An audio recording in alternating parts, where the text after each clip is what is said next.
परमगुरुभ्यो नमः। हरि ओम्। श्रीमदानन्दतीर्थभगवत्पादाचार्य गुरुभ्यो नमः। हरि ओम्।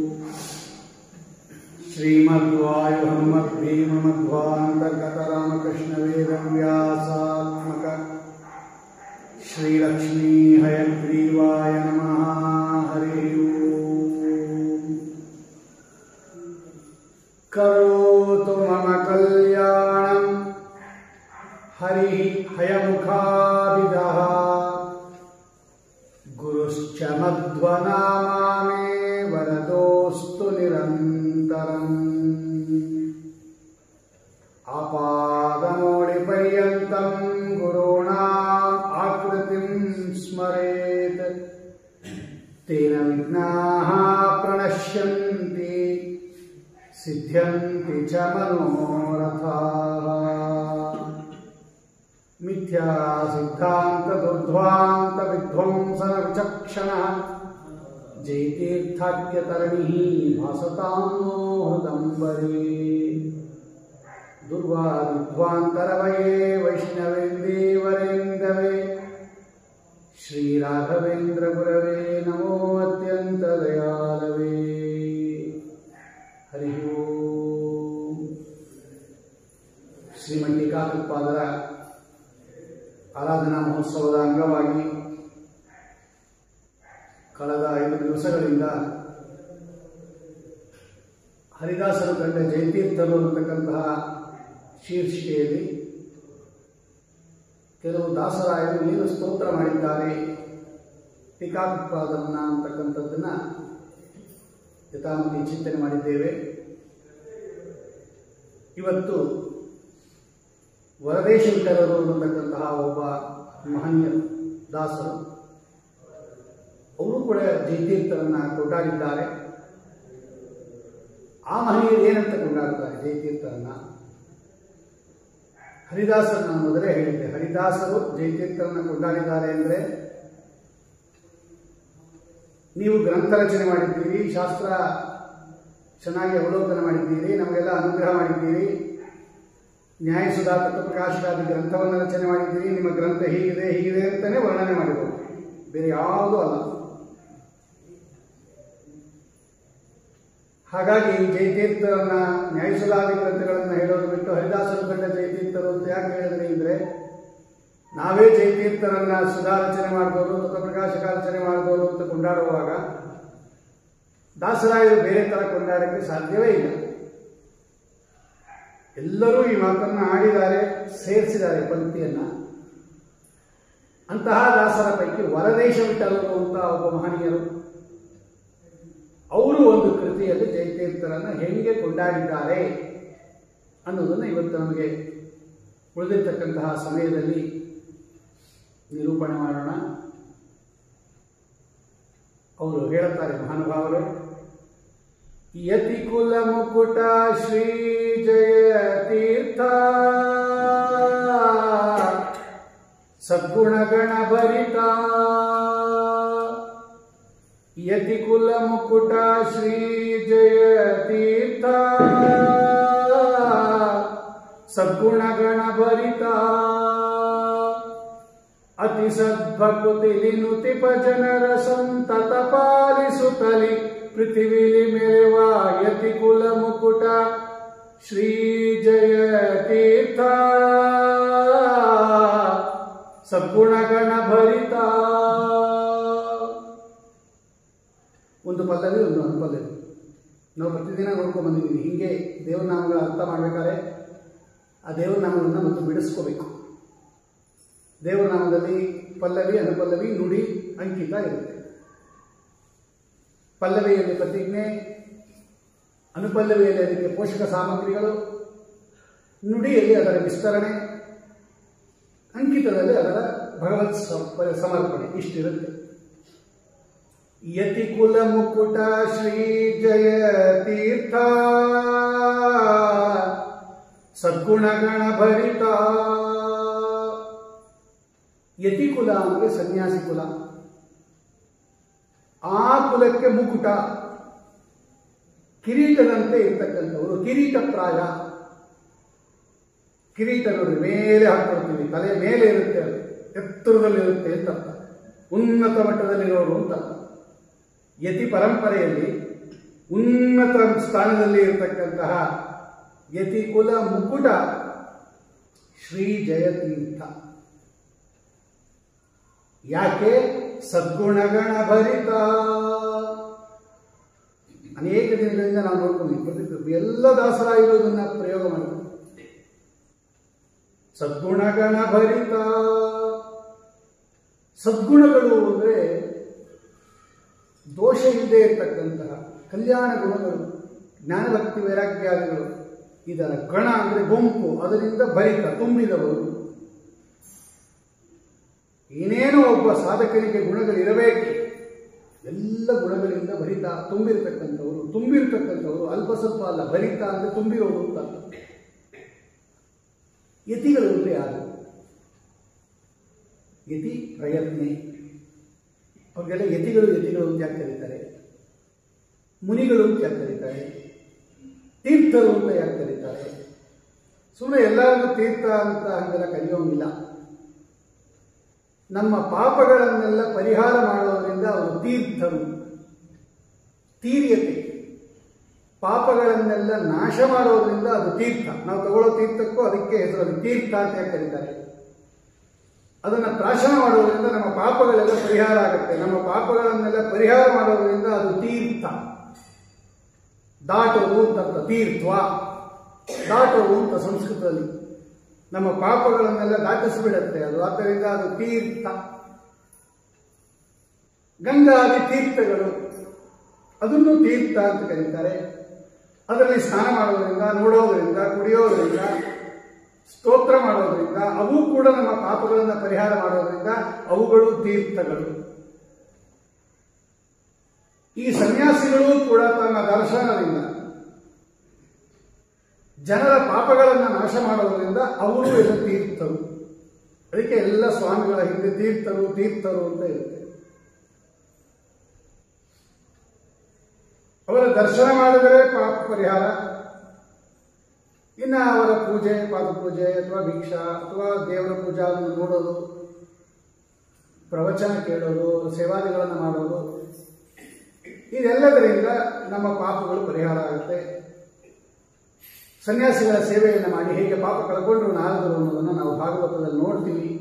ಅದರಲ್ಲೂ ಈ ಚಾತುರ್ಮಾಸ್ಯ ಕಾಲದಲ್ಲಿ ವಿಶೇಷ. ಒಂದೇ ಕಡೆಯಲ್ಲಿ ಇದ್ದು ಸಂಚಾರ ಮಾಡದೇನೆ, ಅಂದರೆ ಒಂದು ಬೌಂಡ್ರಿ ಬಿಟ್ಟು ಹೋಗೋದಿಲ್ಲ, ಸೀಮಾ ದಾಟೋದಿಲ್ಲ. ಅದಕ್ಕೆ ಚಾತುರ್ಮಾಸ್ಯ ಅಂತ ಹೇಳಿದೆ. ಬೆಂಗಳೂರು ಬಿಟ್ಟು ಹೋಗ್ಕೊಳ್ಳೋದು, ಇಲ್ಲಿದ್ರೆ ಆ ಬೌಂಡ್ರಿ ಬಿಟ್ಟು ಹೋಗ್ಕೊಳ್ಳೋದು, ಅಲ್ಲೇ ಇರಬೇಕು. ಅಲ್ಲಿ ಒಳಗಡೆ ಇರಬೇಕನ್ನ ಸಂಚಾರ ಮಾಡಬೇಕು, ಆ ಸೀಮಾ ದಾಟಬಾರದು. ಬೇರೆ ದಿನ ಎಲ್ಲ ಅವರು ಒಂದು ರಾತ್ರಿ ಒಂದು ಗ್ರಾಮದಲ್ಲಿ ಇರಬೇಕು. ಇವತ್ತಿದ್ದ ಊರಲ್ಲಿ ನಾಳೆ ಇರಬಾರ್ದು, ಬೇರೆ ಕಡೆ ಇರಬೇಕು ಅವರು ಬೇರೆ ದಿನ.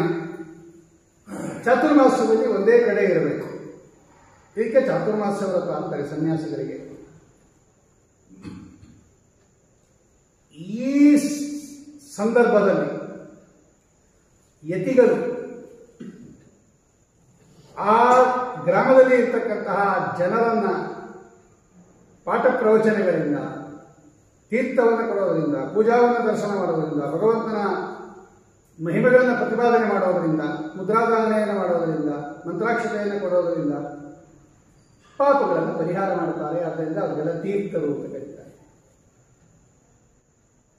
ಯತಿಗಳು ಅಂತ ಯಾಕೆ ಕರೀತಾರೆ ಅಂದರೆ ಅವರು ತುಂಬಾ ಪ್ರಯತ್ನಶೀಲರು. ಸಂಸ್ಕೃತದಲ್ಲಿ ಯತಿ ಅಂದರೆ ಪ್ರಯತ್ನ ಮಾಡುವವನಿಗೆ ಯತಿ ಅಂತ ಕರೀತಾರೆ. ಯತಿ ಶಬ್ದಕ್ಕೆ ಪ್ರಯತ್ನ ಅಂತಾನೆ ಹೆಸರು. ಯಾರು ಭಗವಂತನನ್ನ ತಿಳ್ಕೊಳ್ಳೋದಕ್ಕೆ, ಯಾರು ಭಗವಂತನನ್ನ ನೋಡೋದಕ್ಕೆ ಪ್ರಯತ್ನ ಮಾಡ್ತಾ ಇರ್ತಾರೆ ಇವರಿಗೆ ಯತಿ ಅಂತ ಕರೀತಾರೆ. ಹಾಗೆ ನಾವು ಎಲ್ಲ ಪ್ರಯತ್ನ ಪಡ್ತಾ ಇದ್ದೀವಲ್ಲ, ನಾವೆಲ್ಲ ಯತಿಗಳಲ್ವಾ ಅಂತ ಒಂದು ಪ್ರಶ್ನೆ ಬರುತ್ತೆ. ಆದರೆ ಗೃಹಸ್ಥಾಶ್ರಮಿಗಳಿಗೆ ಇದರ ಜೊತೆಯಲ್ಲಿ ಸಂಸಾರ ನಿರ್ವಹಣೆ ಅಂತ ಇನ್ನೊಂದು ಕಾರ್ಯ ಇರುತ್ತೆ ನಮಗೆ. ಇದು ಭಗವಂತ ಕೊಟ್ಟಿರೋದೇ, ಆ ಆಶ್ರಮದ ಧರ್ಮನೇ ಅದು. ಪತ್ನಿಯರನ್ನ, ಮಕ್ಕಳನ್ನ, ತಂದೆ ತಾಯಿಗಳನ್ನ, ಗುರು ಹಿರಿಯರನ್ನ, ಅತಿಥಿ ಅಭ್ಯಾಗತರನ್ನ ಇವರನ್ನೆಲ್ಲ ರಕ್ಷಣೆ ಮಾಡಬೇಕು ಗೃಹಸ್ಥನಾಗುವುದು. ಅದಕ್ಕೋಸ್ಕರ ಇವನಿಗೆ ಸ್ವಲ್ಪ ಹಣ ಸಂಪಾದನೆಯ ಅವಶ್ಯಕತೆ ಇರುತ್ತೆ. ಇವನು ಬೇರೆ ಕಾರ್ಯದಲ್ಲಿ ತೊಡಕೋಬೇಕಾಗತ್ತೆ ಗೃಹಸ್ಥ. ಅಷ್ಟು ಪ್ರಯತ್ನ ಇವನು ಮಾಡೋಕ್ಕಾಗಲ್ಲ. ಯತಿಗಳು ಮಾಡುವಷ್ಟು ಪ್ರಯತ್ನ ಇವನು ಮಾಡೋಕ್ಕಾಗಲ್ಲ. ಯತಿರ್ ವಿಶೇಷಾದಿತಿ ಲೋಕಚೋದನಾತ್. ಯತಿಗಳಿಗೆ ಬೇರೆ ಏನು ಕೆಲಸ ಇರಲ್ಲ. ಯಾರ ಮನೆಯಲ್ಲಿ ಭಿಕ್ಷಾ ಸ್ವೀಕಾರ ಮಾಡ್ತಾರೆ, ಇನ್ನೆಲ್ಲ ಪಾಠ ಪ್ರವಚನ. ಅವರು ತುಂಬಾ ಪ್ರಯತ್ನಶಾಲಿಗಳಾದ್ದರಿಂದ ಅವರೆಲ್ಲ ಯತಿಗಳು. ಆದರೆ ನಾವು ಯತಿಗಳೇ, ಈ ಅರ್ಥದಲ್ಲಿ ನಾವು ಯತಿಗಳೇ. ಅವರು ತುಂಬಾ ಮಾಡ್ತಾರೆ, ನಾವು ಸ್ವಲ್ಪ ಮಾಡ್ತೀವಿ. ನೋಡಿ, ಯತಿ ಶಬ್ದಕ್ಕೆ ಸನ್ಯಾಸ ಸ್ವಾಮಿಗಳು ಅಂತ ಒಂದೇ ಅರ್ಥ ಅಲ್ಲ. ಅದರ ಮೀನಿಂಗ್ ತಗೊಂಡಾಗ ಎಲ್ಲರೂ ಯತಿಗಳೇ. ಪ್ರಯತ್ನ ಪಡೋರೆಲ್ಲ ಯತಿಗಳು, ಮನನ ಮಾಡೋರೆಲ್ಲ ಮುನಿಗಳು. ಅವ್ರು ಜಾಸ್ತಿ ಮಾಡ್ತಾರೆ, ಅದಕ್ಕೆ ಅವ್ರಿಗೆ ಮುನಿ ಅಂತ ಕರೀತಾರೆ. ನಾ ಹೇಳಿದೆ ಮೊನ್ನೆ, ಮನನ ಮೇಲಿಂದ ಮೇಲೆ, ಮೇಲಿಂದ ಮೇಲೆ, ಮೇಲಿಂದ ಮೇಲೆ ಅದನ್ನೇ ವಿಚಾರ ಮಾಡ್ತಾ ಇರಬೇಕು. ಕೇಳಿದ್ದನ್ನ ವಿಚಾರ ಮಾಡ್ತಾ ಇರಬೇಕು. ನಮ್ಗೊಬ್ಬರಿಗೆ ಆದರೆ ನಾವೇ ವಿಚಾರ ಮಾಡ್ಕೋಬಹುದು, ಇಲ್ಲದೇ ಜೊತೆಯಲ್ಲಿ ಕೂತ್ಕೊಂಡು ವಿಚಾರ ಮಾಡಬೇಕು. ಇದಕ್ಕೆ ಮನನ ಅಂತ ಕರೀತಾರೆ. ಯಾವಾಗಲೇ ನಿಮಗೆ ಆ ಒಂದು ದಾರ್ಢ್ಯ ಬರೋದು. ನಮ್ಮ ಮನೆಯೆಲ್ಲ ವಿಸ್ತಾರವಾಗಿ ಹೇಳಿದ್ದೀನಿ, ಮತ್ತೆ ಹೇಳಬೇಕಾದ ಅಗತ್ಯ ಇಲ್ಲ. ಅದು ಆರಿಸೋದು, ಕೇರೋದು, ಈ ಪ್ರೋಸೆಸ್ ಅದು ಮನನ ಅಂದರೆ. ರಾಯರು ಬರೆದಿದ್ದಾರೆ ಎಲ್ಲದಕ್ಕೂ ಅರ್ಥ. ಗುರುಗಳಿಂದ ಶ್ರವಣ ಮಾಡಿದ ವಿಷಯದಲ್ಲಿ ಯುಕ್ತಿಯನ್ನ ಅನುಸಂಧಾನ ಮಾಡಿ ಅಲ್ಲಿ ಸಂಶಯ ವಿಪರ್ಯಯಗಳನ್ನ ಪರಿಹಾರ ಮಾಡಿಕೊಳ್ಳುವ ಸ್ಟೇಜು ಮನನ. ಯಾರು ಮನನ ಮಾಡ್ತಾ ಇರ್ತಾರೆ ಇವರೆಲ್ಲ ಮುನಿಗಳು ಅಂತ ಕರೀತಾರೆ. ಆ ಕೆಲಸ ಮಾಡಿದ್ರೆ ನಾವು ಮುನಿನೇ ಆ ಅರ್ಥದಲ್ಲಿ. ಸ್ವಾಮಿಗಳೇ ಆಗಬೇಕು ಅಂತೇನಿಲ್ಲ. ಅವ್ರು ಜಾಸ್ತಿ ಮಾಡ್ತಾರೆ, ಅದಕ್ಕೆ ಅವರಿಗೆ ಮುನಿ ಅಂತ ಕರೀತಾರೆ. ಪಾಪ ಪರಿಹಾರ ಮಾಡೋದರಿಂದ ತೀರ್ಥರು, ಪ್ರಯತ್ನಶಾಲಿಗಳಾದ್ದರಿಂದ ಯತಿಗಳು, ಮನನ ಮಾಡೋದರಿಂದ ಮುನಿಗಳು. ಅಂತಹ ಯತಿಗಳ ಪೈಕಿ ಮುಕುಟಪ್ರಾಯದಲ್ಲಿ ಇರತಕ್ಕಂಥವರು ಜಯತೀರ್ಥರು ಅಂತ ವರದೇಶ ವಿಠಲರು ವರ್ಣನೆ ಮಾಡ್ತಾರೆ.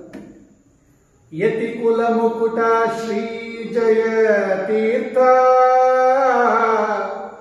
ಸದ್ಗುಣಗಣ ಭರಿತ ಅತಿ ಸದ್ಭಕುತಿಲಿ ನುತಿಪ ಜನರ ಸಂತತ ಪಾಲಿಸುತ್ತಲಿ ಪೃಥಿವಿಲಿ ಮೆರೆವ ಯತಿ ಕುಲ ಮುಕುಟ ಶ್ರೀ ಜಯ ತೀರ್ಥ ಸದ್ಗುಣಗಣ ಭರಿತ. ಅದಕ್ಕೆ ಬೇಕಾಗಿರ್ತಕ್ಕಂತಹ ಕೆಲವು ಗುಣಗಳನ್ನು ನಾವು ಸಂಪಾದಿಸ್ಕೋಬೇಕು. ಕೆಲವು ಬೈಬರ್ತ್ ಬಂದ್ಬಿಟ್ಟಿರುತ್ತೆ, ಕೆಲವು ನಾವು ಅಚೀವ್ ಮಾಡ್ಕೋಬೇಕು. ಪ್ರಯತ್ನ ಪಟ್ಟು ಆ ಗುಣಗಳನ್ನು ಸಂಪಾದಿಸ್ಕೋಬೇಕು. ಗುರುಭಕ್ತಿ, ತನ್ಮೂಲಕ ಹರಿಭಕ್ತಿ, ಶ್ರದ್ಧೆ, ಗುರುಸೇವಾ, ಸದಾಚಾರ, ಇದೆಲ್ಲವನ್ನು ನಾವು ಅಳವಡಿಸ್ಕೋತಾ ಸದ್ಗುಣಗಣ ಭರಿತ. ಏನ್ ಮಾಡಿದ್ರು ಕಾಲದಲ್ಲಿ ಜಯತೀರ್ಥರು? ಅತಿ ಸದ್ಭಕುತಿಲಿ ನುತಿಪ ಜನರ ಸಂತತ ಪಾಲಿಸುತ್ತಲಿ ಪೃಥಿವಿಲಿ ಮೆರೆವ. ಈಗ ತಾನೇ ಹೇಳಿದೆ, ಚಾತುರ್ಮಾಸ್ಯದಲ್ಲಿ ಸ್ವಾಮಿಗಳು, ಅದು ಅವ್ರಿಗೆ ಸಂಬಂಧಪಟ್ಟ ವ್ರತ. ಅದು ಚಾತುರ್ಮಾಸ್ಯ ಸ್ವಾಮಿಗಳು ಮಾಡುವ ವ್ರತ. ಅದು ಅವರು ಅದಕ್ಕೆ ಜಾಸ್ತಿ ಜಪ ತಪ ಮಾಡ್ಕೋಬೇಕು ಅಂತಾನೆ ಏಕಾಗ್ರ ಕೂತಿರೋದು. ಅವರು ಸಂಚಾರ ಮಾಡುವಾಗ ಟೈಮ್ ಹೊರಟೋಗುತ್ತಲ್ಲ, ಓಡಾಡೋ ಟೈಮ್ ಅಂತೂ ಹೋಗುತ್ತಲ್ವಾ, ಬೇಡ, ಸಂಚಾರ ನಿಷೇಧ ಮಾಡಿ ಈ 4 ತಿಂಗಳು ಒಂದೇ ಕಡೆ ಇದ್ದು ಸುವ್ಯವಸ್ಥಿತವಾಗಿ ಮಾಡಿಕೊಂಡು ಹೆಚ್ಚು ಜಪ, ಪಾರಾಯಣ, ಅರ್ಥಚಿಂತನೆ, ವಾಕ್ಯಾರ್ಥ ಇದೆಲ್ಲ ಮಾಡಲಿ. ಹೌದು, ಅವ್ರಿಗೆ ಸಂಬಂಧಪಟ್ಟಿದ್ದು ಚಾತುರ್ಮಾಸ ವ್ರತ, ಅವ್ರಿಗೆ ಸಂಬಂಧಪಟ್ಟಿದ್ದು. ಆದರೆ ಅದನ್ನ ಸದುಪಯೋಗ ಪಡಿಸಿಕೊಂಡು ನಾವು ಉದ್ಧಾರ ಆಗ್ಬೋದು. ಈ ಸ್ವಾಮಿಗಳು ಒಂದ್ ಕಡೆ ಇದ್ದಾರೆ ಅಂದ್ರೆ ದಿನಾಗ್ಲೂ ಪ್ರವಚನ ಕೇಳ್ಬೋದು. ಒಂದೊಂದು ಊರಲ್ಲಿ ಇದ್ದಾರೆ ಅಂದ್ರೆ ಒಂದೇ ದಿವಸ ಸಿಗುತ್ತೆ ನೋಡಿ. ದಿನಾಗ್ಲೂ ಪೂಜೆ ನೋಡ್ಬೋದು, ದಿನಾಗ್ಲೂ ಪಾಠ ಕೇಳ್ಬೋದು, ದಿನಾಗ್ಲೂ ಪ್ರವಚನ ಕೇಳ್ಬೋದು. ಅದನ್ನು ನಾವು ಹೆಂಗೆ ಉಪಯೋಗಿಸ್ಕೋಬೇಕು? ಈ ಕೆಲಸ ಟೀಕಾರಾಯರು ಮಾಡ್ತಾ ಇದ್ರಂತೆ. ಅವರು ಸದ್ಗುಣಗಣ ಬರಿತರು, ಅವರು ಯತಿಕುಲ ಮುಕ್ಕುಟರು. ಆದರೆ ನಮಗೂ ಅನುಗ್ರಹ ಮಾಡಿಯಾರಂತೆ ಯಾರು? ಜೈತೀರ್ಥರು. ಯಾರಿಗೆ? ಅತಿ ಸದ್ಭಕುತಿ ನುತಿಪ ಜನರ ಸಂತತ ಪಾಲಿಸುತ್ತಲಿ ಪೃಥ್ವಿಗೆ ಮೆರೆವ. ಈ ಭೂಮಿಯಲ್ಲಿ ಬಂದು ಏನ್ ಮಾಡಿದ್ರು ಅವರು? ಯಾತಕ್ಕೋಸ್ಕರ ಬಂದು ಟೀಕಾಕೃತ್ಪಾದರು? ದೇವತೆಗಳು, ಇಂದ್ರಾಂಶಿ ಸಂಭೂತರು ಅಂತ ಖ್ಯಾತಿಯವರು. ಇಂದ್ರದೇವರು ಸ್ವರ್ಗಕ್ಕೆ ಅಧಿಪತಿಗಳಾಗಿರ್ತಕ್ಕಂತಹ ದೇವೇಂದ್ರ, ದಿಕ್ಪಾಲಕರಿಂದ ಸೇವಿತನಾಗಿರ್ತಕ್ಕಂಥವನು ರುದ್ರದೇವರನ್ನು ಬಿಟ್ಟು ಆ ಮಹಾನುಭಾವರು ಯಾಕೆ ಭೂಮಿಗೆ ಬಂದರು? ನಮಗೋಸ್ಕರ ಬಂದರು. ಅದಕ್ಕೆ ಅವರನ್ನೆಲ್ಲ ಸದುಪಯೋಗ ಪಡಿಸ್ಕೊಳ್ರಿ. ಸ್ವಾಮಿಗಳು ಅವರ ಚಾತುರ್ಮಾಸ್ಯ, ಅವರಿಗೆ ಅನುಕೂಲ, ಅವರಿಗೊಂದು ವ್ರತ ಆದರೂ ಕೂಡ ನಮ್ಮ ಉದ್ಧಾರನೂ ಇದೆ ಅದರಲ್ಲಿ. ಅದನ್ನು ಉಪಯೋಗಿಸ್ಕೊಳ್ರಿ ಅಂತಾರೆ. ವರದೇಶ್ವರ ಹೇಳ್ತಾರೆ, ಹೆಂಗೆ ಆ ಜೈತೀರ್ಥರನ್ನ ಸೇವೆ ಮಾಡಬೇಕು? ಅತಿ ಸದ್ಭಕುತಿ. ನೋಡಿ, ಅತಿ ಅನ್ನೋದು ಒಂದು ವರ್ಡು, ಸ ಅನ್ನೋದು ಒಂದು ಅಕ್ಷರನೂ ವರ್ಡೆ ನಮ್ಮಲ್ಲಿ ಶಾಸ್ತ್ರದಲ್ಲಿ. ವರ್ಡ್ ಅಂದ್ರೆ ಜಾಸ್ತಿ ಅಕ್ಷರ ಇರಬೇಕು, ಒಂದು ಅಕ್ಷರನೂ ಒಂದು ಪದಾನೇ ನಮ್ಮಲ್ಲಿ.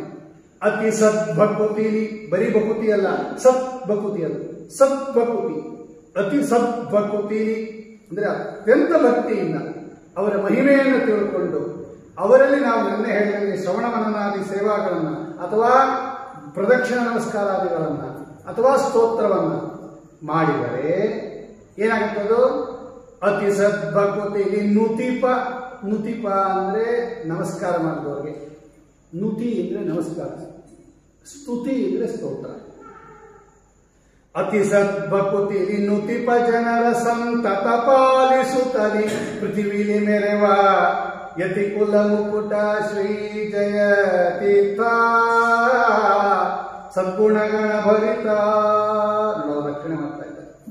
ಅವ್ರಿಗೆಲ್ಲ ಒಂದು ಕೆಲಸ, ಈ ದೇವತೆಗಳಿಗೆಲ್ಲ ಭಗವಂತ ಒಂದು ಟೈಮ್ ಟೇಬಲ್ ಹಾಕ್ಬಿಟ್ಟಿದ್ದಾರೆ. ಈ ಕೆಲಸ ಮಾಡಬೇಕು ನೀನು ಅಂದ್ರೆ ಲೋಕದಲ್ಲಿ ಕಷ್ಟಪಡ್ತಾ ಇರ್ತಕ್ಕಂತಹ ಸಜ್ಜನರನ್ನ ಉದ್ಧಾರ ಮಾಡುವುದು ಕೂಡ, ಪಟಪ್ರವಚನಾದಿಗಳನ್ನು ಮಾಡುವುದು ಕೂಡ ಅವರಿಗೆ ಸಾಧನೆ. ಅದು ಕೆಲವು ದೇವತೆಗಳು ಹಂಗಿದೆ, ಆ ದೇವತೆಗಳು ಆ ನಿಯಮ ಅನುಸರಿಸೇ ಇಲ್ಲಿ ಬಂದಿರೋದು.